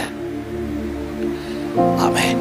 இந்த வார்த்தையை நல்ல கவனிங்க. இந்த சம்பவம் எடுத்ததுனால இந்த டாபிக்குள்ள சில வார்த்தையை சொல்லிட்டு நான் போறேன். இப்ப ஜெப நாட்களா இருக்கிறதுனால சொல்றேன். நீங்க வேற எந்த வேலை செஞ்சாலும் தடை வராது. ஆனா ஜெபிக்க உட்காரும் போது தடை வருதுன்னா புரிஞ்சுக்கோங்க, ஜெபத்திற்கு பதில் தருகிற உங்க பக்கத்துல தான் நிக்கிறார் அர்த்தம். ஒருவேளை இயேசு இந்த வழியா வராம வேற ஏதோ தெருவுல போறாருன்னு வச்சுக்கோங்களேன். இவன் இந்த தெருவுல இருந்து தாவீதின் குமாரனே கூப்பிடுறா. யாராவது அதட்டுவாங்களா? ஏன் அதட்ட மாட்டாங்க? கண்டிப்பா அவருக்கு கேட்காது. அவர் எங்கேயோ போயிட்டு இருக்கிறாரு, இவன் இங்க. இப்ப ஏன் அதட்டுறாங்கன்னா இயேசு எங்கேயோ போகல, பக்கத்துல இருக்கிறார். சபையே, நீ ஜெபிக்கும் போது தடை வருதுன்னா புரிஞ்சுக்கோ, பதில் தருகிற ஒரு பக்கத்துல தான் நின்று கொண்டிருக்கிறார். பக்கத்துல தான் நின்று கொண்டிருக்கிறார். இந்த நேரத்துல தான் நீங்க என்ன செய்யணும் தெரியுமா? அவன் செஞ்சது போல செய்யணும். என்ன செய்யணும்? அந்த தடையும் தாண்டி நான் கூப்பிடணும். நம்ம பிரச்சனை என்ன தெரியுமா? ஜெபிக்க உட்காரும் போது தடை வந்த உடனே இன்னைக்கு தேவ சித்தம் இல்ல போல சொல்லிட்டு அப்படியே படுத்து இப்படி எத்தனை நாள் ஓட்டிட்டீங்க. சில நேரத்துல ஜெபிக்கும் போது தடையே வராது. ஆனா சில நேரத்துல மெயினா சில காரியத்துக்கெல்லாம் உட்கார்ந்து ஜெபிக்கும் போது தடை வரும். தடை வரும்போது தேவ பிள்ளை புரிஞ்சுக்கணும், பதில் தருகிற பக்கத்துல நின்னுட்டு இருக்கிறார். இப்ப நான் இந்த தடையும் தாண்டி கூப்பிடுவேனே, ஆனால் இந்த ஜெபத்தை தட்டிட்டு ஆண்டவர் போக மாட்டார். என் ஜெபத்திற்கு என் தேவன் பதில் தருவார். ஹல்லேலூயா. அதனால கூப்பிடுறான். அவனுக்கு தெரிஞ்சிச்சு, இதுவரை நான் எத்தனையோ பேர் அப்பா அம்மான்லாம் கூப்பிடும் போது ஒருத்தனும் தடுக்கல. இப்ப அவரை கூப்பிடும் போது தடுக்கிறானா, அவர் எனக்கு தூரமா இல்ல, அவர் என் சமீபத்துல தான் நின்று கொண்டிருக்கிறார். உடனே எல்லாரையும் அதட்டதையும் தாண்டி அவன் சத்தமிட்டு கூப்பிட்டான் என்று பைபிள் சொல்லுகிறது. இன்னும் அதிகமாய் கூப்பிட்டான். அவன் கூப்பிட்டது பைபிள் சொல்ல இயேசு நின்றே. சில தடையும் தாண்டி நீ ஜெபத்தை தொடருவாய். ஆனால் சபையே, உனக்காய் கர்த்தர் நின்று கிரியை செய்ய வல்லவராயிருக்கிறார். நம்ம பிரச்சனையை தடை வந்தோடனே ஜெபத்தை ஸ்டாப் பண்றோம். ஒரு பிரச்சனை வந்தோடனே ஜெபத்தை தான் நாங்க ஸ்டாப் பண்றோம். சாப்பிட்றத என்னைக்கா ஸ்டாப் பண்றோமா? இல்ல. தூங்குறத ஸ்டாப் பண்றோமா? இல்ல. எங்கேயா போறத ஸ்டாப் பண்றோமா? ஃபர்ஸ்ட் கை வைக்கிறத ஜெபிக்கிறத ஸ்டாப் பண்ணுவோம். பைபிள் படிக்கிறத. நீங்க எல்லாம் சிரிக்கிறதை பார்த்தால் டெய்லி அதுதான் பிரதர் என் லைஃப்ல நடந்துட்டு இருக்கு.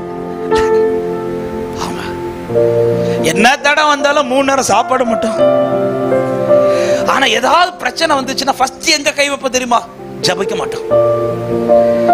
பைபிள் படிக்கிறத ஸ்டாப் பண்ணும். ஆமென். ஜெபிக்க தடை வரும்போது ஒரு தேவ பிள்ளை புரிஞ்சுக்கணும், எனக்கு பதில் தருகிற என் பக்கத்தில் நின்று கொண்டிருக்கிறார். நான் அதை தாண்டி நிற்பேனேயானால் நிச்சயம் நீ ஜெபிக்கிற ஜெபத்திற்கு பதில் வரும். இப்ப சத்தமிட்டு கூப்பிடுகிறார். செய்திக்குள் வருகிறேன். சத்தமிட்டு கூப்பிட்டது. அவர் நின்று அவனை வான் சொல்லி அவனை கூட்டிட்டு வர சொல்லி அவன் கண்களை கத்த திறக்கிறார். அவர் செய்ததை அதிகம் அனுபவித்த இவன் அவர் என்ன சொல்லி திறக்கிறார்? மார்க் 10வது அதிகாரம் 52வது வசனத்தை வாசியுங்கள். நீ போகலாம், உன் விசுவாசம் உன்னை ரட்சித்தது. நல்லா கவனிங்க, ஆண்டவர் என்ன சொல்லி அற்புதம் செய்கிறார்னா, நீ போகலாம், உன் விசுவாசம் உன்னை. ஆண்டவர் என் பின்னாடி வான் கூப்பிடல, ஆண்டவர் என்ன சொல்ற? நீ போன்றார், அற்புதத்தை வாங்கிட்டு போன்றார். உடனே அவன் பார்வை அடைந்து என்ன செய்கிறான்? வழியிலே இயேசுவுக்கு பின் சென்ற. இந்த வார்த்தைக்காக இந்த சம்பவத்தை எடுத்தேன். ஆண்டவர் கூப்பிட்டார் அவனை. ஆண்டவர் சொல்ற நீ போன்றார். இப்பொழுது அவன் சுகத்தை வாங்கிட்டு போன ஆண்டவர் அவனை இன்னும் ஒன்னும் சொல்ல மாட்டார். ஏன்னா அவர் தான் சொல்றார் நீ போன்றார். ஆனா அவன் போகல, அவன் பின்னாடி தொடர்றான். ஏன் அவன் போ சொல்றார் தெரியுமா? இதுக்கு முன்னாடி எத்தனையோ பேர் அற்புதத்தை வாங்கினவங்க எல்லாம் போயிட்டாங்க. வாங்கினவங்க எல்லாம் அதான் வேடிக்கையா சொல்லுவேன். சர்ச்சஸ்ல வந்து அற்புதம் வாங்கினவங்க மட்டும் சர்ச்சஸ்ல கூடுவாங்கன்னா இன்னைக்கு இந்த பில்டிங் எல்லாம் பத்தாது. வாங்குவாங்க, போயிருவாங்க, வாங்குவாங்க. ஆண்டவர் பார்த்தார் எல்லாரும் இதுதான் செய்யறாங்க. உடனே அவன்கிட்ட சொல்றாரு, சரிப்பா நீயும் போ. ஆனா என் கூப்பிடுதலை கேட்டு அவர் நின்னாரு, என்ன பக்கத்துல இழுத்துட்டு வந்தாரு, எனக்கு அற்புதம் செய்தாரு. இனி எனக்காக நான் வாழ விரும்பல, அவருக்காக வாழ விரும்புகிறேன். பின்னாடி போயிட்டான். ஆண்டவர் தடுக்கல. ஆண்டவர் எவ்வளவு அது சந்தோஷமா எடுத்திருப்பா தெரியுமா?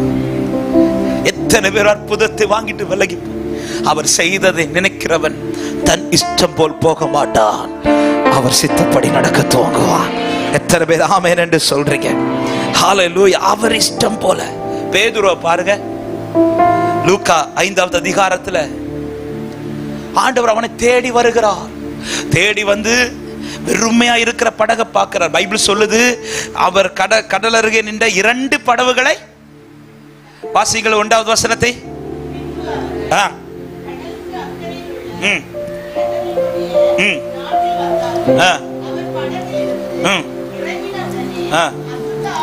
சாரி, லூக்கா 5வது அதிகாரம் 1வது வசனம். நின்றபோது ஜனங்கள் தேவ வசனத்தை கேட்கும்படி அவரிடத்தில் நெருங்கினார்கள். 2வது வசனம், அப்பொழுது கடற்கரையிலே நின்ற. ஓகே, நீங்க எல்லாம் கடற்கரையில தான் இருக்கிறீங்க. உங்கள்ட்ட நான் கேட்கிறேன், கடற்கரையில வெறும் 2 படகு தான் நிக்குமா? எத்தனை படகு இருக்கும்? நிறைய இருக்கும். ஆனா இங்க பைபிள் என்ன சொல்லுது? ஏன் 2 படகு பார்த்தா? அந்த 2 படகுல தான் என்ன இல்ல? மீன் இல்ல. நிறைய படகு இருக்குது, எல்லா படகும் நிரம்பி வருது, 2 பேர் படகு மட்டும் காலியா வருது. பொதுவாகவே இந்த மீன் பிடிச்சிட்டு வரும்போது, மீன் பிடிக்கு படகு வரக்கூடிய இடத்துல ஒரு பெரிய கூட்டமே இருக்கும். உங்களுக்கு சொல்ல தேவையில்லை, நீங்க எல்லாம் பார்த்துட்டு இருக்கிறீங்களா? ஏலம் வாங்குறதுக்குன்னு ஒரு கூட்டம் இருப்பாங்க. வரவங்க முதல்ல என்ன படகு பார்ப்பாங்கன்னா, நம்ம ஆட்கள் படகு வருதுதான்னு பார்ப்பாங்க. அந்த ஆட்கள் படகு வருதான்னு பார்த்துட்டு அடுத்து எங்க கண்ணு போனா படகுல மீன் இருக்கா. எல்லாருமே அப்படிதான் பார்ப்போம். இந்த படகுல மீன் இல்லைன்னா அடுத்து நம்முடைய ஃபோக்கஸ் அடுத்து ஆட்டோமேட்டிக்கா எங்க போவோம்? எந்த படகுல மீன் இருக்கோ அங்கதான் ஃபோக்கஸ் போவோம். இப்ப எல்லா ஜனங்களுடைய கண்களும் மீன் இருக்கிற படகை பார்த்து கொண்டிருக்கும் போது ஒரே ஒருவருடைய கண்ணு தான் ஒண்ணு இல்லாத படகை நோக்கி பார்த்தது. அந்த கண்கள் தான் என்னையும் பார்த்தது என்று சொல்லுகிறவர்கள் கரங்களை தட்டி ஆமென் என்று சொல்லுங்க பார்க்கலாம். 2 படகை பார்க்கலாம். உமழகான கண்கள் என்னை கண்டதாலே முடிந்ததென்று. எல்லாருக்கும் நிறைவானது தேவை, ஆண்டவருக்கு மட்டும்தான் ஒண்ணு இல்லாத நம்ம தேவை. ஆமென். ஏங்க, திறமையை பார்த்து தகுதியை பார்த்து கர்த்தர் நம்மளை செலக்ட் பண்ணி இருந்திருப்பார்னா எத்தனை பேர் இங்க இருந்திருப்போம்? ஆண்டவர் நம்மை தெரிந்தெடுக்கிறதுக்கு நம்ம கிட்ட வெளிப்பட்ட குவாலிஃபிகேஷன் தகுதி என்ன தெரியுமா? நம்ம கிட்ட ஒண்ணுமே. ஞானிகளை வெட்கப்படுத்த பைத்தியங்களை தெரிந்தெடுத்திருக்கிறார். இப்ப பேதுரு 2 படகை பார்க்கிறார். பார்த்துட்டு ஆண்டவர் கேட்கிறவன் படகுல உட்காரட்டுமா? பேதுருக்கு இதெல்லாம் ஆச்சரியம். ஏன்னா ஒருத்தரை தேடி வரல ஆண்டவர் இந்த படகை. பைபிள் சொல்லுது, பேதுரு இறங்கி வலையை அலசி கொண்டிருக்கிறான், தலைகுனிவோடு இருக்கிறான். இந்த வலையை அலசி கொண்டிருக்கும் போது அவனோடு பேசுவதற்கு கூட யாரும் இல்லை. அந்த நேரத்தில் இயேசு வந்து படகுல இடம் கேட்கிறார், உட்கார்றார். அந்த படகுல இருந்து பிரீச் பண்றார். அவர் பிரீச் பண்ண துவங்கிறதும் எல்லா ஜனங்களும் இப்ப யார் படகு பக்கத்துல வந்துட்டாங்க? இன்னைக்கு அநேக உறவுகள் நம்மை தேடி வர காரணம் நம்மிடத்தில் வெளிப்பட்ட தகுதி அல்ல, தேவன் பாராட்டின கிருபை. ஹல்லேலூயா, ஆமென். நான் அடிக்கடி சொல்லுகிற ஒரு வார்த்தை, இன்னைக்கு 4 பேர் என் கிட்ட பழகுறாங்கன்னா என்கிட்ட ஏதோ ஒன்று வெளிப்பட்டதுனால அந்த வெளிப்பட்ட காரியம் என் நிமித்தம் உண்டானது அல்ல, என் தேவன் எனக்கு பாராட்டின கிருபை. ஹல்லேலூயா, ஆமென். இப்ப படகை தேடி, இந்த வெறுமையான படகை தேடி ஒரு கூட்டம் வருது. ஏன் வருதுன்னா ஒரே வார்த்தை, இயேசு அந்த படகுல இருக்கிறார். சபையே, உன் படகுல பணம் இருக்குதோ இல்லையோ, இயேசு இருப்பாரானால் உன்னை தேடி ஜனங்கள் வருவார்கள். உன்னை தேடி ஜனங்கள் வருவார்கள். உன் படகை தேடி ஜனங்கள் வரும். ஆமென். ஒரு முட்செடியை கண்டிப்பா மோசே விரும்பி இருக்க மாட்டார், ஆடும் விரும்பி இருக்கார். ஏன்னா ஆடு மேய்த்து தான் ஓரை பர்வதத்துக்கு வரார். ஆடு மேய்ச்சிட்டு வரும்போது தூரத்துல இருந்து இந்த முள்ள பார்த்திருந்திருப்பா. பார்த்தவன் கண்டிப்பா முள்ளு பக்கத்துல போயிருந்திருக்க மாட்டான், விலகி போயிருந்திருப்பான். நல்ல செடி எங்க இருக்குதுன்னு பார்த்துட்டு போயிட்டு இருக்கும்போது திடீர்னு ஒரு காட்சியை பார்க்கிறான், முள்ளு அக்கினினால எரியுது. இப்போ தூரம் போன மோசையை கர்த்தர் கிட்ட கொண்டு வர. எதுக்கு கிட்ட கொண்டு வந்தா தெரியுமா? இந்த முள்ளுக்கு கிட்ட கொண்டு வரார். கொண்டு வந்து காலில் இருக்கிற செருப்பை கலத்திட்டு நில்லுன்றார். ஆண்டவரே, முள்ளுன்னு இப்ப சொன்ன, இப்ப நீ செருப்பை கலத்துறாதான் நிக்கவே. இப்படி இந்த முள்ளை விசேஷப்படுத்துறது என்ன தெரியுமா? இந்த முள்ளின் விசேஷம் அல்ல, உள்ள இருக்கிற கர்த்தரின் விசேஷம். இன்னைக்கும் நம்ம நிற்க காரணம் நாம் அல்ல, கர்த்தரே நம்மை நிறுத்தி கொண்டிருக்கிறார். வார்த்தைக்குள்ள வர்ற. இப்ப பேதுரு படக ஆழத்துக்கு கொண்டு போன்றார். பேதுரு கேட்கல, ஆண்டவரே என் தலையை நிமிர பண்ணுவீங்களா, என் வலைய நிறம் ஒன்னும் கேட்கல. ஆனா பேதுரு நிலை அறிந்தவர். ஆண்டவர் என்கிட்ட இருக்கிறாருனாலே, என் படகுல கர்த்தர் இருக்கிறாருனாலே என் நிலைமை அவருக்கு தெரியும். எத்தனை பேர் ஆமென் சொல்றீங்க? ஹல்லேலூயா. நான் அவருடைய காரியத்துல நான் உண்மையா இருந்தா என் காரியத்தை அவர் பார்த்துட்டே இருப்பார்.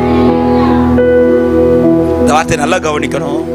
பேதுரு இப்பொழுது படகை இயேசுவுக்கு கொடுத்தது அவருடைய ஊழியத்துக்காக, அவர் விஷயத்துக்காக. படகை திறந்து கொடுக்கிறார், ஆழத்துக்கு கொண்டு போறார். அவருக்காக இந்த பேதுரு நிற்க இப்போ வெட்கப்பட்ட ஆழத்துக்கு அவனை கொண்டு போய் வலைய போட சொல்லும் போது அவனுக்காக கர்த்தர் கிரியை செய்ய துவங்குகிறார். இப்போ வலை நிறைய மீன் பிடிக்கிறான். பிடிச்சதை பார்த்ததும் பாதத்தில் விழுந்து பாவின்னு சொல்றான். சொன்னது ஆண்டவர் சொல்ற, உடனே நான் மனுஷரை பிடிக்கிறவனை மாட்டுகிறேன் சொன்னது பைபிள் சொல்லுகிறது. 5வது அதிகாரத்தின் 11வது வசனத்தை வாசிங்கள். படவுகளை கரையிலே கொண்டு போய் நிறுத்தி எல்லாவற்றையும் விட்டு. நான் அடிக்கடி இந்த வார்த்தையை சொல்லும் போது, நாமளா இருந்தா இந்த வசனத்துல அந்த எல்லாவற்றையும் விட்டுங்கிற வார்த்தைக்கு பதிலா இப்படி எழுதிருப்போம், எல்லாவற்றையும் விட்டு இல்ல. ஏன்னா இப்பதான் படகு ஃபுல்லா என்ன இருக்கு? இந்த மீன் அவ்வளவு வித்தா சரியான பணம். இந்த மீன் இப்ப யார் எடுத்தான்னு தெரியல, யாரு கொண்டு போனான்னு தெரியல. ஆண்ட சொல்ற, ஏன் பின்னாடி வான்னு. பேதுரு அந்த மீனை ஒரு மைண்டாவே எடுக்கல. கர்த்தர் கொடுத்த இந்த நன்மையை ஒரு மைண்டாவே எடுக்கல. எனக்கு இனி இந்த மீன் விஷயம் கிடையாது, எனக்கு என்னை அழைத்த என் தேவன் தான் விஷயம். எல்லாத்தையும் விட்டுட்டு போயிட்டாரு. எப்படிங்க விட முடிஞ்சிச்சு? போகும்போது இப்படி திரும்பி பார்த்திருந்திருப்பான்னு நினைக்கிறீங்களா? நம்மளா இருந்தா அப்படிதான். ஆண்டவர் ஒரு 5 நிமிஷம் டைம் கொடுங்க, இதை மட்டும் ஏலத்துல முடிச்சுட்டு வலையை அலசிட்டு இருக்கும் போது வானா பேதுரு எல்லாத்தையும் விட்டுருவார் ஈஸியா. ஆனா இப்பதான் படகு நிரம்பி இருக்கு. 2 படகை நிரப்பிட்டார் ஆண்டவர். எல்லாத்தையும் நிரப்பி கொடுத்துட்டு கூப்பிடுறார், எல்லாத்தையும் விட்டுட்டு வாரான். அந்த பேதுரு தான் எல்லா சீஷர்களுக்கு முதன்மையான சீஷனை கர்த்தர் நிறுத்தினார். ஹல்லேலூயா, ஆமென். ஒரு காரியத்தை, ஒரு வார்த்தையை தைரியமா சொல்றேன். ஆண்டவர் நம்மளை எவ்வளவு பிளஸ் பண்ணாலும் நமக்கு நன்மையை விட அவர் தான் பெரிதா இருப்பாரானால் அவர் செய்யற ஆசீர்வாதத்தை யாருக்கும் தடுக்க முடியாது. ஆண்டவருக்கு நம்மளை பத்தி நல்லாவே தெரியும். கொஞ்சம் தந்தாலே இவன் இருக்க மாட்டான். இதுல நான் படக நிரப்பி சிம்பிளா புரியும்படி சொல்றேன். ரூத் இப்ப வயல் நிலத்துக்குள்ள வரா. வயல் நிலத்துக்குள்ள வரும்போது அவள் வந்தது எதற்காக வந்தானா, கதிர் பொறுக்க வந்தா. 2வது அதிகாரத்துல இருக்கு, கதிர் பொறுக்க தான். எல்லாரையும் போல மாமிட்ட சொல்லிட்டு போற, எந்த வயல் நிலத்துல தயவு கிடைக்குதோ நான் போய் கதிர் பொறுக்கிட்டு வரேன் மாமின்னு சொல்லிட்டு 2வது அதிகாரத்தில் வருகிறாள். தற்செயலாய் அவள் வந்த வயல் நிலம் போவாசுடையதா இருந்தது என்று பைபிள் சொல்லுகிறது. இப்பொழுது போவாஸ் வயல் இடத்துக்குள்ள வந்ததும் கொஞ்ச நேரத்தில் போவாஸ் அந்த வயல் இடத்துக்குள்ள வரார். வந்து எல்லாருக்கும் பிரைஸ் லார்ட் சொல்லிட்டு இப்ப இவளை பார்த்து வேலைக்காரன்ட்ட கேட்கிறார், யாருன்னு கேட்டதும் அவளை குறித்த செய்தி எல்லாம் இப்பொழுது போவாஸ் அறிவிக்கப்படுகிறது. அறிவித்ததும் போவாஸ் ஓடி வந்து அவ செய்துட்டு வந்த காரியம் பெரிய காரியம். தன் தேசத்தை விட்டு மாமியாரை பிடித்து இனி ஒரு வாழ்க்கை உண்டாகுமா என்கிற நம்பிக்கை இல்லாத அளவிலும் அவள் நம்பி தேவனை நம்பி வந்ததுனால போவாஸுக்கு அது ஆச்சரியமா இருந்துச்சு. உடனே வந்து சொல்லுகிறார், அவருடைய செட்டை நிலையில உனக்கு நிறைவான பலன் உண்டு, நீ இந்த வயலிடத்திலே இரு, இந்த ஸ்திரீகளோட கூட பந்தியில உட்காரு எல்லாம் சொல்லி அவளுக்கு இப்ப தயவு பாராட்டப்படுது. ரூத்துக்கு இது ஆச்சரியம், ரூத்துக்கு இது வந்து பெரிய காரியம். ஏன்னா வயல் நிலத்துல என் கூட கதிர் பொறுக்கிறவங்க என்கிட்ட பேசினாலே பெரிய விஷயம். ஆனா கதிர் பொறுக்கிறவங்க பேசல, ஓனரை என்கிட்ட வந்து பேசுறாரு, இது எனக்கு பெரிய விஷயம். அதனாலதான் சொல்றா, நீர் என்னிடத்தில் பட்சமாய் வந்து பேசுவதற்கு என்னிடத்தில் என்ன கட்டீர் அப்படின்றா. என் மேல இந்த தயவை காட்டுறதுக்கு என்கிட்ட என்ன பாத்தீங்க போவாசே. ஆமே. இப்ப அடுத்து சொல்ற வேலைக்காரங்களை பார்த்து அவளுக்காக சில அரிகளை சிந்த விடுங்கள்ன்றார். நல்லா கவனிங்க. 2வது அதிகாரத்தில் அவள் வயலத்துக்குள் வந்தது நன்மையை பொறுக்குவதற்காக, கதிர் பொறுக்குவதற்காக வந்தாள். வந்தவள் ஏமாந்து போகல, அவளுக்கு முன்பாக சிலது சிந்தவிடப்பட்டது. அவள் குனிந்து பொறுக்கிறாள். இன்னும் சொல்ல போனா அவளுக்காக எத்தனை பேர் இருந்தாலும் அவளுக்காக சிலதை போவா சிந்த விட்டு கொண்டுதான் இருந்தார். இப்ப 3வது அதிகாரத்துல திரும்ப வயலத்துக்குள்ள வரா. எதுக்கு வாரானா, நன்மையை பொறுக்கிறதுக்கு கிடையாது, போவாச சுதந்திரிப்பதற்காக. பாருங்க, போக்கஸ் அப்படியே மாறுது. ஆரம்பத்துல வந்தது போவாஸ் கையில இருந்து என்ன கிடைக்கும் என்று, இப்ப வர்றது போவாஸ் கையில இருந்து என்ன கிடைக்கும்ல, எனக்கு போவாஸ் தான் தேவை. இந்த போக்கஸ் மாறினதும் நடந்த சம்பவம் என்ன தெரியுமா? போவாஸ் எழும்பி முதல் வார்த்தை என்ன சொல்றாரு தெரியுமா? உனக்கு வேண்டியபடி எல்லாம் நான் செய்வேன். நல்லா கவனிங்க, சபையுடைய போக்கஸ் இப்படிதான் இருக்கும். ஆரம்பத்தில் எல்லாருமே எதுக்கு ஆலயத்துல வந்தோன்னு கேட்டா, நானும் சொல்லுவேன் நீங்களும் சொல்லுவேன், ஒரு அற்புதத்திற்காக. எனக்கு அதை இப்படி செய்ய மாட்டாரா, எனக்கு ஆண்டவர் நன்மை செய்ய மாட்டாரா, என் குடும்பத்துக்கு ஒரு அற்புதம் செய்ய மாட்டாரா, என் பிள்ளைக்கு ஒரு அற்புதம் இது எல்லாருடைய தேடுதல். என் தேவை அவர் தான் சந்திக்கணும். இது ஆரம்ப நிலையாக தான் இருக்கணும். நான் வர வர வர வர என்னுடைய தேடுதல் அவர் எனக்கு ஏதாவது செய்ய மாட்டாரா என்றல்ல, எனக்கு அவர் தான் எல்லாமாக இருக்கணும். ஹல்லேலூயா. 2வது அதிகாரத்தில் வந்த ரூத்துக்கும் 3வது அதிகாரத்தில் வந்த ரூத்துக்கும் வித்தியாசம் உண்டு. 2வது அதிகாரத்தில் வந்த ரூத் நன்மைக்காக வந்தாள், 3வது அதிகாரத்தில் வந்த ரூத் அவருக்காக வந்தாள். ஆமென். நன்மைக்காக வந்த போதும் அவருக்காக, அதுக்காக தான் இந்த வார்த்தை எடுத்தேன். அவருக்காக வந்தபோது உள்ள வித்தியாசத்தை கவனிங்க. அவருக்காக வந்தபோது போவாஸ் சொல்ற, உனக்கு வேண்டியபடி எல்லாம் செய்வேன் சொல்லிட்டு சில காரியத்தை சொல்லுங்க, நீ வீட்டுக்கு போ, சில காரியத்தை நான் செய்ய வேண்டியது இருக்கிறது, செய்து விட்டு நான் வருகிறேன் இப்படி சொல்லி அவளை வீட்டுக்கு அனுப்பும் போது திடீர்னு அவளை ஸ்டாப் பண்ணிட்டு சொல்றார், உன் வஸ்திரத்தை விரித்து பிடி அப்படின்றார். உன்னை அவ விரித்து பிடித்ததும் அவர் ஆலையில இருந்து 6 படி கோதுமையை எடுத்து அவள் வஸ்திரத்துல வச்சு கொடுத்து விடுறார். அவ கோதுமையை கேட்டாளா? கேட்கல. அவள் நன்மையை கேட்கல. ஆனா அவர் விரும்பி கொடுத்து, எவ்வளவு கொடுத்து விட்டார்? ஏன் 6 படி கொடுத்தார்? இந்த கொஸ்டின் எல்லாம் கேட்பீங்கன்னா நான் வந்திருக்கவே மாட்டேன்னு சொன்ன மாதிரி இருக்கு. ஸ்கூல்ல போனாலும் கொஸ்டின், காலேஜ்ல போனாலும் கொஸ்டின், இப்ப சர்ச்சில் வந்தாலும் ஏன் 6 படி கொடுத்தார்? கண்டிப்பா நீங்க சொல்ல மாட்டீங்க, நானே சொல்லிடுறேன். ஏன் 6 படி கொடுத்தார்னா, 7வது படி போடுறதுக்கு அவளுக்கு வஸ்திரத்துல இடம் இல்லை. இனி ஒரு படி அவளுக்கு கொடுக்கலான்னா கொடுத்திருந்திருப்பா. இவ்வளவுதான் அவளுக்கு பிடிக்க முடியும், இவ்வளவுதான் தூக்கிட்டு போக முடியும். அதை நான் இப்படி சொல்றேன், அவரை தேட தொடங்கிட்டேன்னா நீ போதும்னு சொல்ற அளவுக்கு கர்த்தர் பிளஸ் பண்ணிட்டே இருப்பார். ஆனா 2வது அதிகாரத்துல நன்மைக்கா வந்த போது எப்படி கொடுத்தார் தெரியுமா? வேலைக்காரங்கிட்ட அவளுக்கு முன்னாடி சிலது சிந்த விடு, அவ பொறுக்கிக்கிட்டு. அவ பொறுக்கும் போது எவ்வளவுதாங்க பொறுக்க முடியும்? அன்னைக்கு அவளுக்கு 6 படி கிடைச்சிருக்குமா, 1 படி கிடைச்சிருக்குமானே தெரியாது. ஆனா போவாஸ் எடுத்து கொடுத்தால் திருப்தியா கொடுப்பார். உங்களுக்கு நீங்க பொறுக்க விரும்புறீங்களா, அவர் தர விரும்புறீங்களா? அவர் தரணும்னா நீ அவரை தேடு. ஹல்லேலூயா. ஒரு கடையில் ஒரு சின்ன பையன் போய் நின்று அவனுக்கு சாக்லேட் சாப்பிடணும்னு ரொம்ப ஆசை. ஆனா அவன் கிட்ட காசு கிடையாது. இப்படியே கடைக்கு ஃப்ரெண்ட்ல நின்றுட்டு அந்த சாக்லேட் டப்பாவை இப்படியே பார்த்துட்டே இருக்கான். அந்த கடை ஓனர் கொஞ்ச நேரமா அவனை பார்த்துட்டு, என்னடா சாக்லேட் வேணுமா, சரி திறந்து எடுத்துக்கோ அப்படின்னு சொல்கிறேன். இவன் இப்படி பார்த்துட்டு அவனுக்கு எடுக்கணும்னு ஆசை, அவன் எடுக்கல, இப்படி இருந்துட்டு இருக்கிறான். அவர் சொல்ல ஒன்றும் இல்லை, நீ நான் காசெல்லாம் கேட்க மாட்டேன், நீ 2 சாக்லேட் எடுத்துட்டு போன்னு சொல்லிட்டு அவன் எடுக்கவே இல்லை, அப்படியே நின்றுட்டே இருக்கான். அவர் எடு, ஒன்றும் இல்லை, காசெல்லாம் தர வேணாம், நீ எடுத்து சாப்பிட்டு சொன்னது அவன் எடுக்கவே இல்லை. சரி நீ எடுக்க மாட்டேன்னு நினைக்கிறேன் சொல்லிட்டு அவர் திறந்துட்டு அவர் கையை வச்சு இப்படி ஒரு அள்ளி அவன் கையில் கூட, அவன் உடனே 2 கையை வச்சு இப்படி, டேய் இதுதான் நான் உன்ட்டு சொன்ன, நீ எடுன்னேல, நீ ஏன் எடுக்கலை? அவன் சொன்ன, என் கை சின்ன கை, நான் எடுத்த எத்தனை 2 சாக்லேட் வரும், ஆனா நீங்க எடுத்து தந்தீங்கன்னா. அப்ப அவர் எடுத்து தரது வர அவன் யாரை பார்க்கறான் தெரியுமா? சாக்லேட்டை பார்க்கல. நம்ம பிரச்சனையே சாக்லேட்டை பார்த்துட்டு இருக்கோம். நீ அவரை பாரு, நீ போதும்னு சொல்ற அளவுக்கு அள்ளி தந்துட்டே இருப்பார். ஆமென் சொல்லுங்க பார்க்கலாம். ஃபோக்கஸ் மாறட்டுங்க. எதுக்கு நீங்க இன்னைக்கு சர்ச்சுக்கு போறீங்க? இல்ல அவர் அங்க போனா ஏதாவது எனக்கு அவர் நன்மை செஞ்சாலும் அவரை தான் தேவை, அவர் எனக்கு செய்யாட்டாலும் எனக்கு என் போவாஸ் தான் தேவைன்னு சொல்றவங்க மாத்திரம். ஹல்லேலூயா ஹல்லேலூயா. எனக்கு அவர் தான் எல்லாமே, எனக்கு அவர் தான். இந்த தேடுதல் இது வருமானம் அவர் செய்ததை நினைக்கிறவன் அவருக்கு பின்னாடி அவரை தேடி போவான். பேதுருவை பாருங்க, அவர் செய்ததை நினைத்ததும் எல்லாத்தையும் விட்டுட்டு அவருக்கு பின் செல்கிறான். ஆமென். வேகமா ஒரு சில காரியத்தை சொல்லி ஜெபிக்கிறேன். அப்ப அவர் செய்ததை நினைக்கிறவன் அவருக்கு பின்னாடி போவான். அவர் என்ன செய்தார்? நான் எலியா எலிசா சம்பவத்தை வைத்து ஒரு சில காரியங்களை சொல்லி ஜெபிக்கிறேன். லூக் 1 ராஜாக்கள் 19வது அதிகாரத்தை எடுத்துக்கொள்ளுங்கள். இப்ப எலியா எலிசாட்ட சொல்றார், நான் உனக்கு செய்ததை மட்டும் நினைத்துக்கொள். அவர் செய்ததை நினைத்ததும் எலிசா அவன் வழியில் நடக்கவில்லை, அவர் வழியில் நடக்க துவங்குகிறான். அவர் வழியில் துவங்கின பிறகு எலிசாவின் வாழ்க்கையில எல்லாமே மாறுகிறது. நான் அந்த சாப்டருக்குள்ள போகாமல் அவர் செய்தது என்ன என்பதை ஒரு சில காரியங்களை சொல்லி நான் ஜெபிக்கிறேன். நன்றாய் கவனிங்க. அவர் செய்த காரியங்கள் 4-5 காரியங்களை சொல்றேன். இந்த எலிசாவுக்கு எலியா செய்த காரியம் என்ன?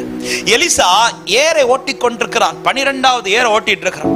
அந்த ஏரை ஓட்டி கொண்டிருக்கிற இந்த எலிசாவை தேடிதான் எலியா சால்வை விரிக்கிறான். ஆனா இவைகள் நடப்பதற்கு முன்பாக ஒரு சம்பவம் நடக்கிறது. இந்த எலிசாவை தெரிந்தெடுப்பதற்கு முன்பாக இந்த எலியாவுக்கும் ஆண்டவருக்கும் இடையே ஒரு சம்பாஷணை நடக்கிறது. 1 ராஜாக்கள் 19வது அதிகாரத்தினுடைய கர்த்தருக்கு மகிமை உண்டாவதாக 15-16 வசனங்களை நீங்க வாசித்தீங்கன்னா தெரியும். நான் சொல்லி விடுகிறேன். இப்பொழுது கர்மேல் பர்வதத்திலே எலியாவை கொண்டு வந்து, இன்னும் சொல்லணும்னா எசேபேலின் வார்த்தையை கேட்டு சோர்ந்திருந்த எலியா அவன் சூரச்செடிக்கு கீழே படுத்திருக்கிறான். அவனை தட்டி எழுப்பி, உனக்கு இங்க என்ன காரியம், நீ போ, நீ செல்ல வேண்டிய பிரயாணம் வெகு தூரம் என்று சொல்லி அவனை தட்டி எழுப்பி போஜனம் கொடுத்து அவனை கர்மேல் பர்வதத்துக்கு கொண்டு வந்து நிறுத்தி இப்பொழுது ஆண்டவர் எலியாவோடு பேசிக் கொண்டிருக்கிறார். அந்த வார்த்தையை நல்லா கவனிங்க, ஆவிக்குரிய கண்ணோட்டத்தோடு சொல்றேன். இந்த சம்பாஷணை நடந்து கொண்டிருக்கும் போது இது யாருக்கு தெரியாது என்றால் எலிசாவுக்கு தெரியாது. எலிசாவுக்கு இந்த காரியங்கள் ஒன்றுமே தெரியாது. எலிசாவை எலியா தேடி வரப்போறது தெரியாது. எலிசாவின் மேல் சால்வை விழ போவது தெரியாது. எலிசா தன் வழக்கம் போல தன் ஏறுகளை ஓட்டி கொண்டிருக்கிறான். ஆனால் இந்த எலிசாவின் மேல் இந்த சால்வை விழுவதற்கு முன்பாக ஒரு காரியம் நடக்கிறது. அதுதான் கர்மேல் பர்வதத்திலே எலியாவுக்கும் ஆண்டவருக்கும் இடையே சம்பாஷணை. என்ன சம்பாஷணை தெரியுமா? யாரை பத்தின சம்பாஷணை தெரியுமா? யாரையோ பத்தின சம்பாஷணை அல்ல, எலிசாவை பத்தின சம்பாஷணை. ஹல்லேலூயா.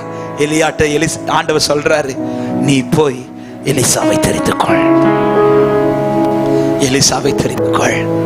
அன்பு சபையே, இன்னைக்கு தேவ சமூகத்திலே நாம் நிற்க காரணம் என்ன தெரியுமா? கர்த்தர் நம்மை தெரிந்தெடுக்க காரணம் என்ன தெரியுமா? நாம் அவரை அறிவதற்கு முன்பாக நம்முடைய பெயரை அவர் பரலோகத்திலே பேசி இருக்கிறார். எத்தனை பேர் நம்பி ஆமென் என்று சொல்றீங்க? இது எவ்வளவு பெரிய பாக்கியம் தெரியுமா? நான் இங்கே எலியாவும் ஆண்டவரும் பேசினது போல என் பேரை உங்க பேரை யார் யார் பேசியிருப்பா தெரியுமா? பிதாவும் குமாரனும் பரிசுத்த ஆவியானவரும். ஹல்லேலூயா.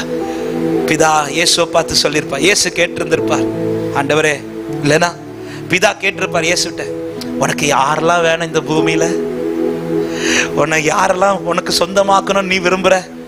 உடனே இயேசு பிதாட்ட சொல்லியிருப்பார், நாகர்கோயில்ல FGPC சர்ச்சில் பாஸ்டருக்கு ஒரு கடைசி பையன் உண்டு, நான் என்ன சொல்றேன், உடனே எல்லாரும் முறைக்கிறீங்க. நீ உங்க பேர் தெரியாததுனால நான் என்ன சொல்லிட்டு இருக்கேன். அங்க பாஸ்டருக்கு கடைசி பையன் ஒருத்தன் உண்டு, சாம் ஜாய்சன். அவன் எனக்கு கொடுங்க ஆண்டவரே. பிதா சொல்றார், போய் அவனை செலக்ட் பண்ண. ஆமென். இன்னைக்கு நான் தேவ சமூகத்தில் இங்க இருக்க காரணம் என்ன தெரியுமா?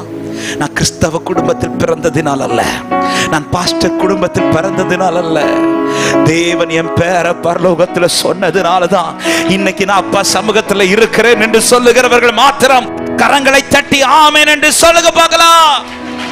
சபையே, இதை பாக்கியமாய் பாரு. கர்த்தர் உனக்கு தந்த ரட்சிப்பு சாதாரணமானதல்ல. அவர் எப்படி உன்னை தெரிந்தெடுத்தார்? நீ அவர் பெயரை சொல்லி கூப்பிடுறதுக்கு முன்னாடியே உன் பெயரை அவர் சொல்லிட்டார். ஹல்லேலூயா. நீ அவர் பெயரை சொல்லி இயேசுவேன்னு கூப்பிடுறதுக்கு முன்னாடி பரலோகத்துல பிதா கிட்ட இயேசு என் பெயரை சொல்லி இருக்கிறார், உங்க பெயரை சொல்லி இருக்கிறார். அவர் சொன்ன பெயருடையவர்கள் மாத்திரமே இன்று ஆலயத்திலிருந்து ஆராதித்துக் கொண்டிருக்கிறீர்கள். அதனால்தான் ஊரில் ஒருவனும் வம்சத்தில் 2 பேருமாய் கர்த்தர் உங்களை தெரிந்தெடுத்திருக்கிறார். ஹல்லேலூயா. விழுந்தவர்களிடத்தில் கண்டிப்பையும் உன்னிடத்தில் கர்த்தர் தயவை காட்டி இருக்கிறார். மேவி போசேத்து ராஜாவின் பந்தியில் வருவதற்கு காரணம் என்ன தெரியுமா? இந்த மேவி போசேத்தை குறித்த சம்பாஷணை அரண்மனையில பேசப்பட்டது. ராஜா கேட்கிறார், யோனத்தான் நிமித்தம் நன்மையை செய்ய யாராவது உயிரோடு இருக்கிறாங்களான்னு கேட்டதும் ஆமென். மேவி போசேத்தை குறித்து சொல்லுகிறார், இப்படி ஒரு முடவன் இருக்கிறான். மற்றவங்க எல்லாம் முடவன் குறைகளை பத்தி பேசிட்டு இருக்கும் போது மேவி போசேத் அரண்மனைக்குள்ள வரும்போது ராஜா முடவனேன்னு கூப்பிடல, ராஜா மேவி போசேத்தை கூப்பிடுறார். அவர் மாத்திரம் தான் நம்மை பெயர் சொல்லி அழைத்த தேவர். எத்தனை பேர் சொல்ல முடியும், என்னை பெயர் சொல்லி அழைத்திருக்கிறார்? ஹல்லேலூயா.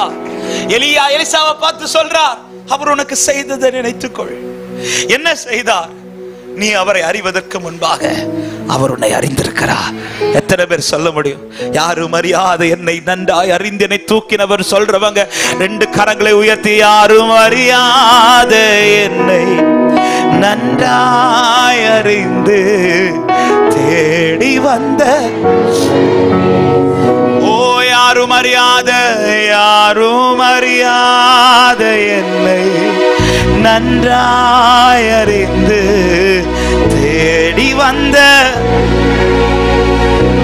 அழகான கண்கள், அழகான கண்கள் என்னை கண்டது. முடிந்ததென்று நினைத்த நான் முடிந்ததென்று. ஆமென். தேவ பிள்ளையே, கர்த்தர் தந்த ரட்சிப்பை விலையா பாருங்க.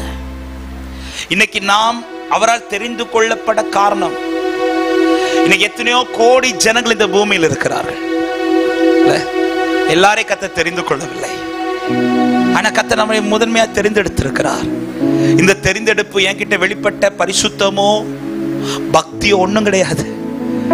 ஏன் ஆண்டவர் என்ன செலக்ட் பண்ணீங்கன்னு கேட்டா ஆண்டவர் சொல்லுவார், உன் பேரை நான் சொல்லிட்டேன், உன் பேரை நான் சொல்லிட்டேன். எலிசாவை போய் செலக்ட் பண்ணி சொல்லிட்டு, ஐயோ எலிசா வேணாம், எலிசாவை 12வது ஏர்ல வேற அப்படி திருத்தல வர. ஒரு முறை என் பேரை பரலோகத்துல சொன்னார். இன்னைக்கு அப்பா சமூகத்துல நான் நின்று ஆராதித்துக் கொண்டிருக்கிறேன். பாஸ்டர் குடும்பத்தில் பிறந்ததுனால அல்ல நான் இன்னைக்கு மைக் எடுத்து ஆண்டவர் நல்லவர் பேசிட்டு இருப்பது. என் பேர் அவர் பரலோகத்துல சொன்னதுனால இன்னைக்கு அவருக்காய் நின்று ஓட கர்த்தர் கிருபை செய்து கொண்டிருக்கிறார். நான் அதை அடிக்கடி சொல்லுவேன். தாவீது சொல்லுவாரு, 4வது சங்கீதம் என்று நினைக்கிறேன், பக்தி உள்ளவனை கர்த்தர் தமக்காக தெரிந்தெடுப்பார். அந்த தாவீது சொல்லுவார், இந்த தாவீது சொல்ல மாட்டேன். அந்த தாவீது பக்தியா தான் வாழ்ந்தார். காட்டுக்குள்ள இருந்தாலும் பாடிட்டே இருப்பார், காட்டுக்குள்ள இருந்தாலும் ஆண்டவர் நினைச்சிட்டே இருப்பார், காட்டுக்குள்ள இருந்தாலும் இன்னும் சொல்றாரு, நான் என் தாயின் முளைப்பாலை உன் கையில் உன் பேரில் நம்பிக்கையா இருக்க பண்ணி இருந்தார். அப்போ பால் குடிச்சிட்டு இருக்கும் போது தாவீதுடைய நம்பிக்கை யார் மேல ஆயிடுச்சுன்னா கர்த்தர் மேல ஆயிடுச்சு. அந்த தாவீது சொல்றாரு, பக்தி உள்ளவனை கர்த்தர். ஆனா இந்த தாவீது சொல்ல மாட்டேன். ஏன்னா இந்த தாவீது எப்படி போனேன்னு எனக்கு தான் பார்க்கதான் பாஸ்டருக்கு பிள்ளை, பார்க்கிறவங்களுக்கு தெரியும். சர்ச்சில் கடைசி பிள்ளை, பாஸ்டருக்கு கடைசி பையன், நல்ல பிள்ளை மாதிரி நடிக்க வேண்டியதா இருந்துச்சு. ஆனா நம்ம போன ட்ராக் நமக்கு தான். இந்த பாஸ்டர் பிள்ளைங்களுக்கு உள்ள சோதனை இதுதான். ஏன்னா எல்லாருக்கும் தெரியும் பாஸ்டர் பிள்ளை, அதனால நிறைய விஷயத்துல நல்ல பிள்ளை மாதிரி நடிச்சுதான். மற்ற பிள்ளைங்க தப்பு பண்ணா கூட பெரிய விஷயம் கிடையாது, இந்த பாஸ்டர் பிள்ளைங்க தப்பு பண்ணா அப்போ எல்லா இடத்துலயும் நடிக்க முடியும். ஆனா என் லைஃப் எனக்கு நல்லா தெரியும். ஆனா 3rd இயர் படிக்கும் போது ஆண்டவர் என்ன ரட்சித்தார். அவர் மட்டும் என்ன ரட்சிக்கலைன்னா நான் பாஸ்டர் பிள்ளை சொல்றதுனால பிரயோஜனம் இல்லை. நான் பாஸ்டர் பிள்ளை இருந்ததினால் இன்னைக்கு இங்க நிற்கவில்லை. அவர் என்னை கிருபையா ரட்சித்ததினால தான் இன்று நின்று கொண்டிருக்கிறேன். எனவேதான் ஒரு பெற்றோர் உங்களுக்கு கர்த்தர் பிள்ளையை கொடுக்கும் போது கிறிஸ்டியன் பிள்ளையாதான், அவ சர்ச்சிலே தான் வளர்றா, அதனால ரட்சிப்பின் அனுபவத்தில் அப்படி மட்டும் அப்படியே அசால்ட்டா விட்டுறாதீங்க. உங்க பிள்ளை பிறக்கும் போது நீங்க எதுக்கா ஜெபிக்க தொடங்கணும்னு, ஆண்டவரே என்ன ரட்சித்தது போல என் பிள்ளைய ரட்சித்துருங்க ஆண்டவரே. ஜெபிக்கணும். நிறைய பெற்றோர் இதை செய்ய மாட்டோம். ஏன்னா அதான் கிறிஸ்துவ குடும்பத்துல தானே பிறந்திருக்கிறா, சர்ச்சிலே தானே சின்ன வயசுல இருந்து வளர்றா. அப்படி கிடையாது. நம்ம ஜெபிக்கணும். கர்த்தருடைய சந்திப்பு பிள்ளைங்களுக்கு உண்டாகணும். ஹல்லேலூயா. எப்படி சவுலை சந்தித்தார், எப்படி நம்மை சந்தித்தாரோ அதே போல நம்முடைய பிள்ளைகளை கர்த்தர் சந்தித்து ரட்சிப்பாராக. ஆமென். நம்ம எப்ப அழ தொடங்குவோம்னா, பிள்ளை ட்ராக் மாதிரி ரொம்ப தூரம் போன போறோம், ஆண்டவரே என் பிள்ளைய முதலே ஜெபிக்க தொடங்கிருங்க. சின்ன வயசுல சர்ச்சில் வளரலாம், சண்டே கிளாஸ்ல படிக்கலாம், எல்லாம் ரைட். ஆனா ஆண்டவரே உம்முடைய சந்திப்பு பிள்ளைக்கு உண்டாகணும். ஆண்டவரே ஏற்ற காலத்தில் பிள்ளையை சந்திச்சு ரட்சித்திருங்கப்பா. சின்ன வயசுல ரட்சித்து இந்த ஜெபத்தை ஒவ்வொரு பெற்றோரும் செய்யும்படி அன்போடு கேட்டுக்கொள்ளுகிறேன். ஹல்லேலூயா. சிறு வயதிலிருந்து அந்த ஜெபம் உங்கள் வாழ்க்கையில தொடருமானால், பிள்ளை ஒருவேளை வழி மாறி போனாலும் கர்த்தர் திரும்ப பிள்ளை கொண்டு வந்து நிறுத்த வல்லவராய் இருக்கிறார். ஆமென். கர்த்தர் நல்லவர். இப்பொழுது எலியா சொல்றார், நான் செஞ்சதை நினைச்சுக்கொண்டார். என்ன முதல்ல செஞ்சார்? நீ அவரை பார்க்கிறதுக்கு முன்னாடி அவர் ஒன்ன பார்த்துவோம் பேர சொல்லி இருக்கிறார். இரண்டாவது அவர் செய்த காரியம் என்ன? அவர் பேசினது மட்டுமல்ல, பைபிள் சொல்லுகிறது 1 ராஜாக்கள் 19வது அதிகாரம், கர்த்தருக்கு மகிமை உண்டாவதாக, 19வது வசனத்தை வாசியுங்கள். அப்படியே அவன் அவ்விடம் விட்டு புறப்பட்டு போய் சாப்பாத்தின் குமாரனாகிய, நல்ல கவனிங்க போதும். அவர் இப்ப பேசிட்டு இருக்கிறார். எங்க பேசிட்டு இருக்கிறாரா? கர்மேல் பர்வதத்துல பேசிட்டு இருக்கிறவர் இப்பொழுது எலிசாவை குறித்து பேசுகிறார். பேசி முடிச்சது இப்ப எலிசாவை செலக்ட் பண்ண போறார். ஏன் பேசினவர் அங்கிருந்தே அவர் கிரியை செய்யலாமே, ஆனால் அதை செய்யாமல் அவர் அங்கிருந்து இறங்கி வருகிறார். அவ்விடம் விட்டு புறப்பட்டு எலிசா இருக்கும் இடம் மட்டும் வந்தாராம். ஆமென். ஆவிக்குரிய கண்ணோட்டத்தோடு சொல்லுகிறேன், கர்த்தராகிய ஆண்டவராகிய இயேசு கிறிஸ்து நம்மை அப்படிதான் ரட்சித்தார். ஏன் நம்முடைய பெயரை தான் அவர் பரலோகத்துல சொன்னாரு.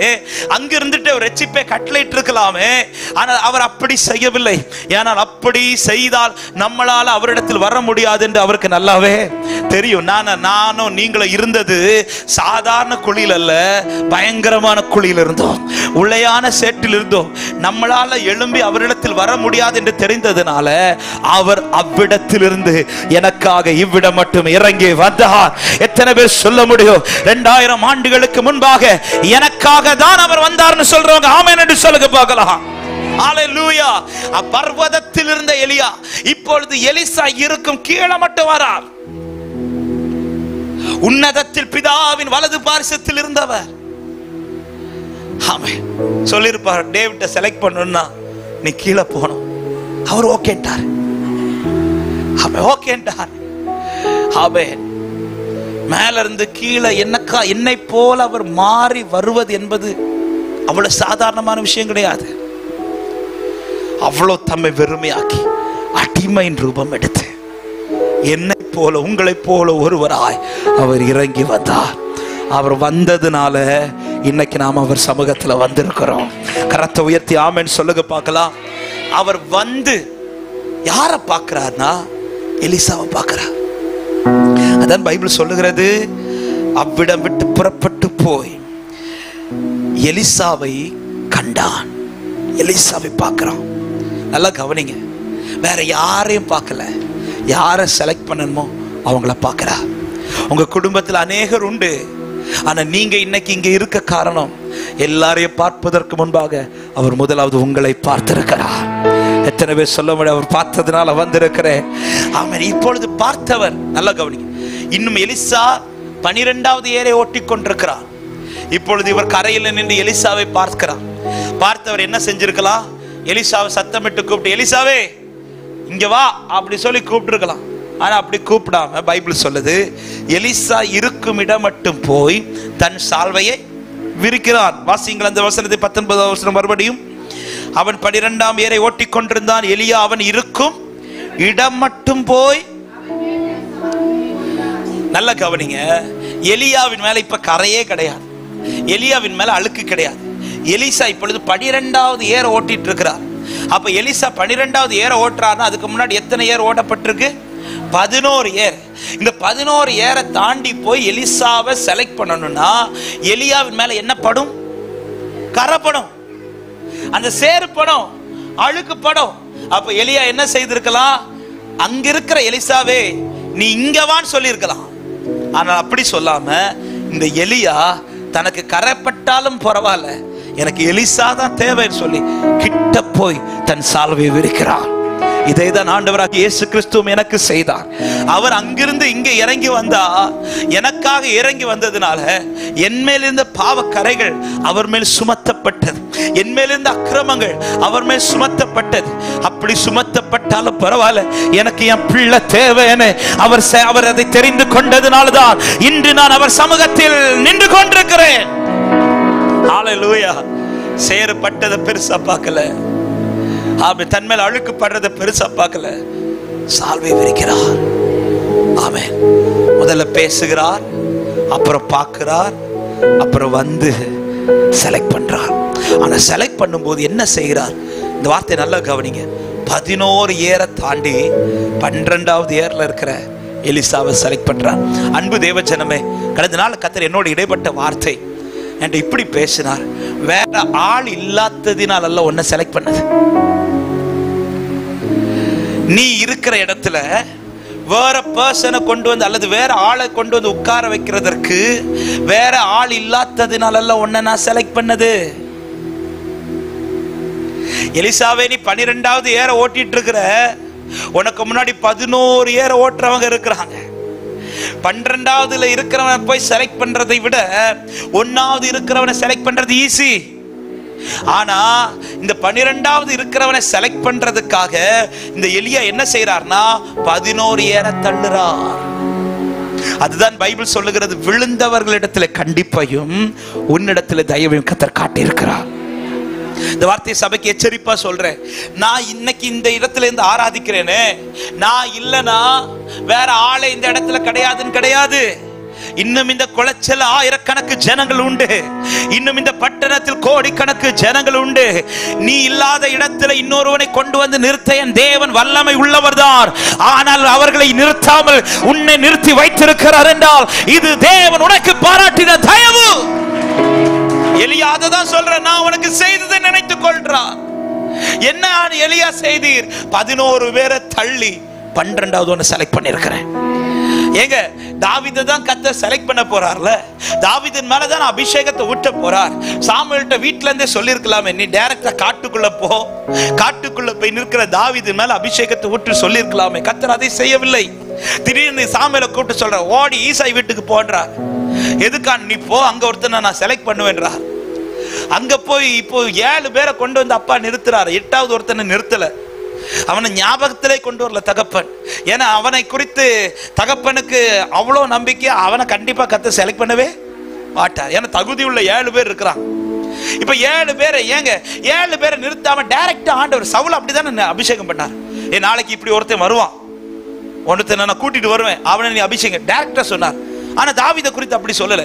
7 பேரை நிறுத்தி இவன் இல்ல இல்ல இல்ல இல்லன்னு சொல்லி அடுத்து தாவீதை குறித்து கேட்க வச்சு அவனை கொண்டு வர வச்சு அவன் மேல அபிஷேகத்தை ஊத்துகிறான். அதுல அநேக சத்தியங்கள் இருந்தாலும் கர்த்தர் உணர்த்தின வார்த்தை தாவீதுக்கு காண்பித்து கொடுக்கிற, தாவீதே, தகுதியுள்ள 7 பேர் உண்டு, ஆனா அவங்கள தள்ளிதான் தகுதி இல்லாத ஒன்ன கர்த்தர் தெரிந்தெடுத்து வைத்திருக்கிறார். ஹல்லேலூயா. ஏன் இப்படி செஞ்சார் தெரியுமா? சவுலுக்கு இப்படிதான் செஞ்சார். சவுலுக்கு அவனை வர வைத்து அபிஷேகத்தை கொடுத்து அந்த அபிஷேகத்தை அவன் தக்க வைக்கவில்லை. கொஞ்சம் ஆண்டவர் உயர்த்தினதும் கொஞ்சம் ஆண்டவர் மேன்மை கொடுத்ததும் ஆண்டவரைக்கே சோதனை உண்டாக்கிட்டான், ஆண்டவருக்கே வேதனை உண்டாக்கிட்டான். ஆண்டவர் பார்த்தாரு, தாவீதுக்கு காமிச்சு கொடுக்கிற, தாவீதே, வேற ஆள் இல்லாததுனால உன்னை செலக்ட் பண்றது, உனக்கு தரக்கூடிய இந்த அபிஷேகத்தை பத்திரமா காத்துக்கோ. அதனாலதான் பைபிள் சொல்லுகிறது, முடிவு பரியந்தம் நிலை நிற்கிறவனே, ஒரு முறை ரட்சிக்கப்பட்டதுனால நீ ரட்சிக்கப்பட்டுட்டேன் கிடையாது. முடிவு பரியந்த நீ கர்த்தர் சமூகத்தில் நின்றால் மட்டுமே நீ ரட்சிக்கப்பட்டதின் அடையாளம். ஆமா, இன்னைக்குள்ள உபதேசங்கள் அப்படிதான் மாறுது. நீ ஒரு முறை ரட்சிக்கப்பட்டுட்டேன்னா கடைசி வரை அப்படிதான். நோ, அப்படி கிடையாது. நீ உனக்கு இடத்துல வேற ஆட்களை கர்த்தர் வைக்க முடியாததினால் அல்ல நீ இன்னைக்கு வந்து உட்கார்ந்து இருப்பது. உன் மேல கர்த்தர் பாராட்டின தயவு. ஆமென். இந்த ரோமர் 11வது அதிகாரத்தில் இந்த வசனத்தை நான் காண்பிக்க விரும்புகிறேன். கர்த்தருக்கு மகிமை உண்டாவதாக. ரோமர் 11வது அதிகாரம் அதனுடைய 22வது வசனத்தை வாசியுங்கள். தேவனுடைய தயவையும் கண்டிப்பையும் பார், விழுந்தவர்களிடத்தில் கண்டிப்பையும் உன்னிடத்தில் தயவு. யார் இந்த விழுந்தவர்கள்? யார் இந்த விழுந்தவர்கள்? அதுக்கு மேல படிச்சீங்கன்னா தெரியும். 17வது வசனத்தை வாசியுங்கள். முறித்து போடப்பட்டிருக்க நீ அவைகள் இருந்து, அதாவது ஏற்கனவே ஒரு கிளை அங்க இருக்குது, அந்த கிளையை முறிச்சு போட்டுட்டு நீ அந்த அந்த மரத்தோடு வளர்ந்த கிளை கிடையாது, நீ காட்டொலிவ மரமாகிய நீ அவைகள் இருந்த இடத்தில் ஒட்ட வைக்கப்பட்டாய். நீ வளர்ந்தவன் அல்ல, நீ ஒட்ட வைக்கப்பட்டவன். அதனாலதான் யோவானை கொண்டு எழுதும்போது இப்படி எழுதுறார், அவர் தமக்கு சொந்தமானதிலே வந்தார். 1வது அதிகாரத்தில் இருக்கு, அவர் தமக்கு சொந்தமானதிலே வந்தார், ஆனால் அவருக்கு சொந்தமானவர்கள் அவரை.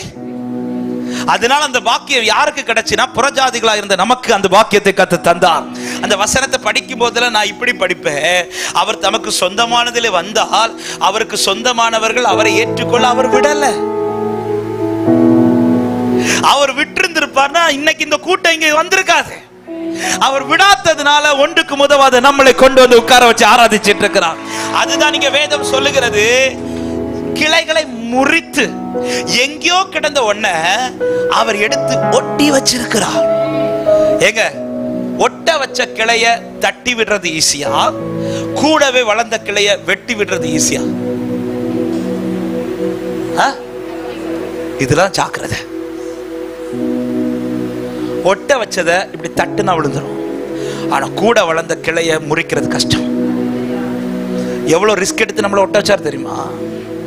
கூட வளர்ந்த கிளைகள் எல்லாம் அது முறிக்கும் போது அந்த மரத்துக்கு வலிக்கும். அதுதான் அவர் சிறுவையிலே பாட்டா ஒவ்வொன்னா அடி வாங்குறார், எல்லாத்தையும் சகிக்கிறார். அவர் கையில் ஆணி அடிக்கும் போது சிலவைகள் அவரை குறித்து அவரிடத்திலிருந்து வெட்டப்பட்டது. அவருக்கு சொந்தமான அநேக கிளைகளை முறித்து போட்டுவிட்டு எங்கேயோ கிடந்த காணியாட்சிக்கு புறம்பாய் கிடந்த அந்நியர்களாய் கிடந்த வாக்கு தத்தத்திற்கு அந்நியர்களாய் கிடந்த நம்மை அவர் ஒட்ட வைக்க ஒட்ட வைக்க ஒட்ட வைக்க சில கிளைகளை கர்த்தர் முறித்து கொண்டே இருந்தார். இது தேவன் பாராட்டின தயவு. எனவேதான் கீழே சொல்லப்படுகிறது, அவன் விழுந்தவர்களிடத்தில் கண்டிப்பா உன்னிடத்தில் தயவையும் காண்பித்தார் சொல்லிட்டு அடுத்த வார்த்தை, அந்த தயவிலே நிலைத்திருப்பாயானால் உனக்கு தயவு கிடைக்கும். நிலைத்திராவிட்டால், இந்த வார்த்தையை எச்சரிப்பாய் சபைக்கு சொல்லுகிறேன், நிலைத்திராவிட்டால் நீயும் வெற்றதை விட ஒட்டப்பட்டவனை தட்டி விடுறது ஈஸி. எனவேதான் ஒரு தேவ பிள்ளை தினமும் எதற்கு நன்றி செலுத்தணும்னா, தேவன் தந்த ரட்சிப்புக்காக நன்றி செலுத்தணும். இரண்டாவது, தேவன் தந்த ரட்சிப்பை காத்துக் கொள்ளுங்கள். ஹல்லேலூயா. எனவேதான் வேதத்தில் கடைசியில் ஆண்டவர் முடிக்கும் போது இப்படி சொல்லுவார், அநியாயம் செய்கிறவன் இன்னும், அசுத்தம் செய்கிறவன் இன்னும், பரிசுத்தம் உள்ளவன் இன்னும், நீதி செய்கிறவன் இன்னும். ஏன் ஆண்டவர் இதை சொல்லணும்? அதை ஒரு முறை ரட்சித்த ஆண்டவர் அப்படியே நம்மளை கொண்டு பரலோகத்துக்கு போயிருக்கலாமே. முடிவு பரியந்தம் எலிசாவுக்கு காண்பித்து கொடுக்கிறார். நீ 12வது ஏர்ல இருக்கிற எலிசாவே, உனக்கு இன்னைக்கு இந்த ரட்சிப்பு கிடைக்க காரணம் நீ மட்டும்தான் இருக்கிறதுனால இல்ல, தகுதியுள்ள அநேகரை தள்ளிதான் கர்த்தர் உன்னை தேவ சமூகத்தில் உட்கார வச்சிருக்கிறார். இதை நான் நினைப்பேன், ஆனால் என் கால்கள் என் இஷ்டத்துக்கு போகாது. ஆமென். பேதுருவே, வேற படகுகள் இல்லாததினால அவர் ஒன்னு படகுல வந்தது. வேற எல்லா படகும் எல்லாருக்கும் தேவை, ஆனா உன் படகு மட்டும்தான் யாருக்கும் தேவை கிடையாது. எல்லா படகுக்கும் எல்லாருக்கும் போவாங்க, ஆனா உன் படகு யாரும் தேடி வர மாட்டாங்க. அப்படிப்பட்ட படகு தான் நான் தேடி வந்தேன். பேதுரு எல்லாவற்றையும் விட்டுட்டு அவருக்கு பின் செல்லுகிறான். அன்பு தேவ ஜனமே, கர்த்தர் தந்த ரட்சிப்பை நான் ஒழுங்கா ருசிச்சு தினமும் அதை யோசிப்பேனே, ஆனால் என் கால்கள் என் இஷ்டம் போல போறதுக்கு நான் விட மாட்டேன். என் மனம் என் இஷ்டம் போல போறதுக்கு விட மாட்டேன். என் சிந்தை என் இஷ்டம் போல போறதுக்கு விட மாட்டேன். என் கை என் இஷ்டம் போல செய்யறதுக்கு விட மாட்டேன். யோசிப்பேன், ஏன்னா நான் கிரயத்துக்கு கொல்லப்பட்டிருக்கிறேன். நான் அவரால் மீட்கப்பட்ட தேவ பிள்ளை. நான் அவருடைய வழியில நடக்கிறதான் என் இருதயம் துடிக்கும்.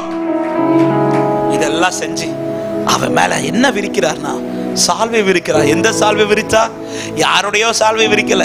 பைபிள் சொல்லுது எலியா தன் சால்வையை 19 கடைசி 19 ஏதோ ஒரு சால்வை அவர் விரிக்காமல் தன் சால்வை போட்டார். அப்படின்னா அதுதான் எசேக்கியேல் 16 இருக்கும். அவர் தம்முடைய வஸ்திரத்தை நம்மேல் விரித்து இது முதல் நீ என்னுடையவன் என்று அழைத்தார். அந்த இரட்சிப்பின் வஸ்திரத்தை பெற்றிருக்கிறவர்கள் மாத்திரம் கரத்தை உயர்த்தி ஆமென் என்று சொல்லுங்க பார்க்கலாம். அவன் இதை நினைச்சுக்கோ. இப்போதான் சொல்றார் எலியா, நான் உனக்கு செய்தத முத்தமிட்டு போறேன்னு சொல்றவன் இப்ப ஓடி என்ன செய்யறான்? தன் ஒரு ஏர்மாட்டை பிடிச்சு அடிக்கிறான். அவன் சொல்லிட்டு போனதுக்கும் அவன் செய்யறதுக்கும் வித்தியாசம் இருக்கு. அவன் சொன்னதுக்கு முத்தமிட்டு வந்துடுறேன், ஆனா அவன் செய்யறது ஒரு ஏர்மாடை பிடிச்சு அந்த ஏர்மாட்டை இறைச்சியை சமைச்சு அது எல்லாருக்கும் கொடுக்கிறான். ஓகே, இப்ப நான் கேட்கிறேன், எந்த ஏர்மாடை பிடிச்சிருந்திருப்பாரு?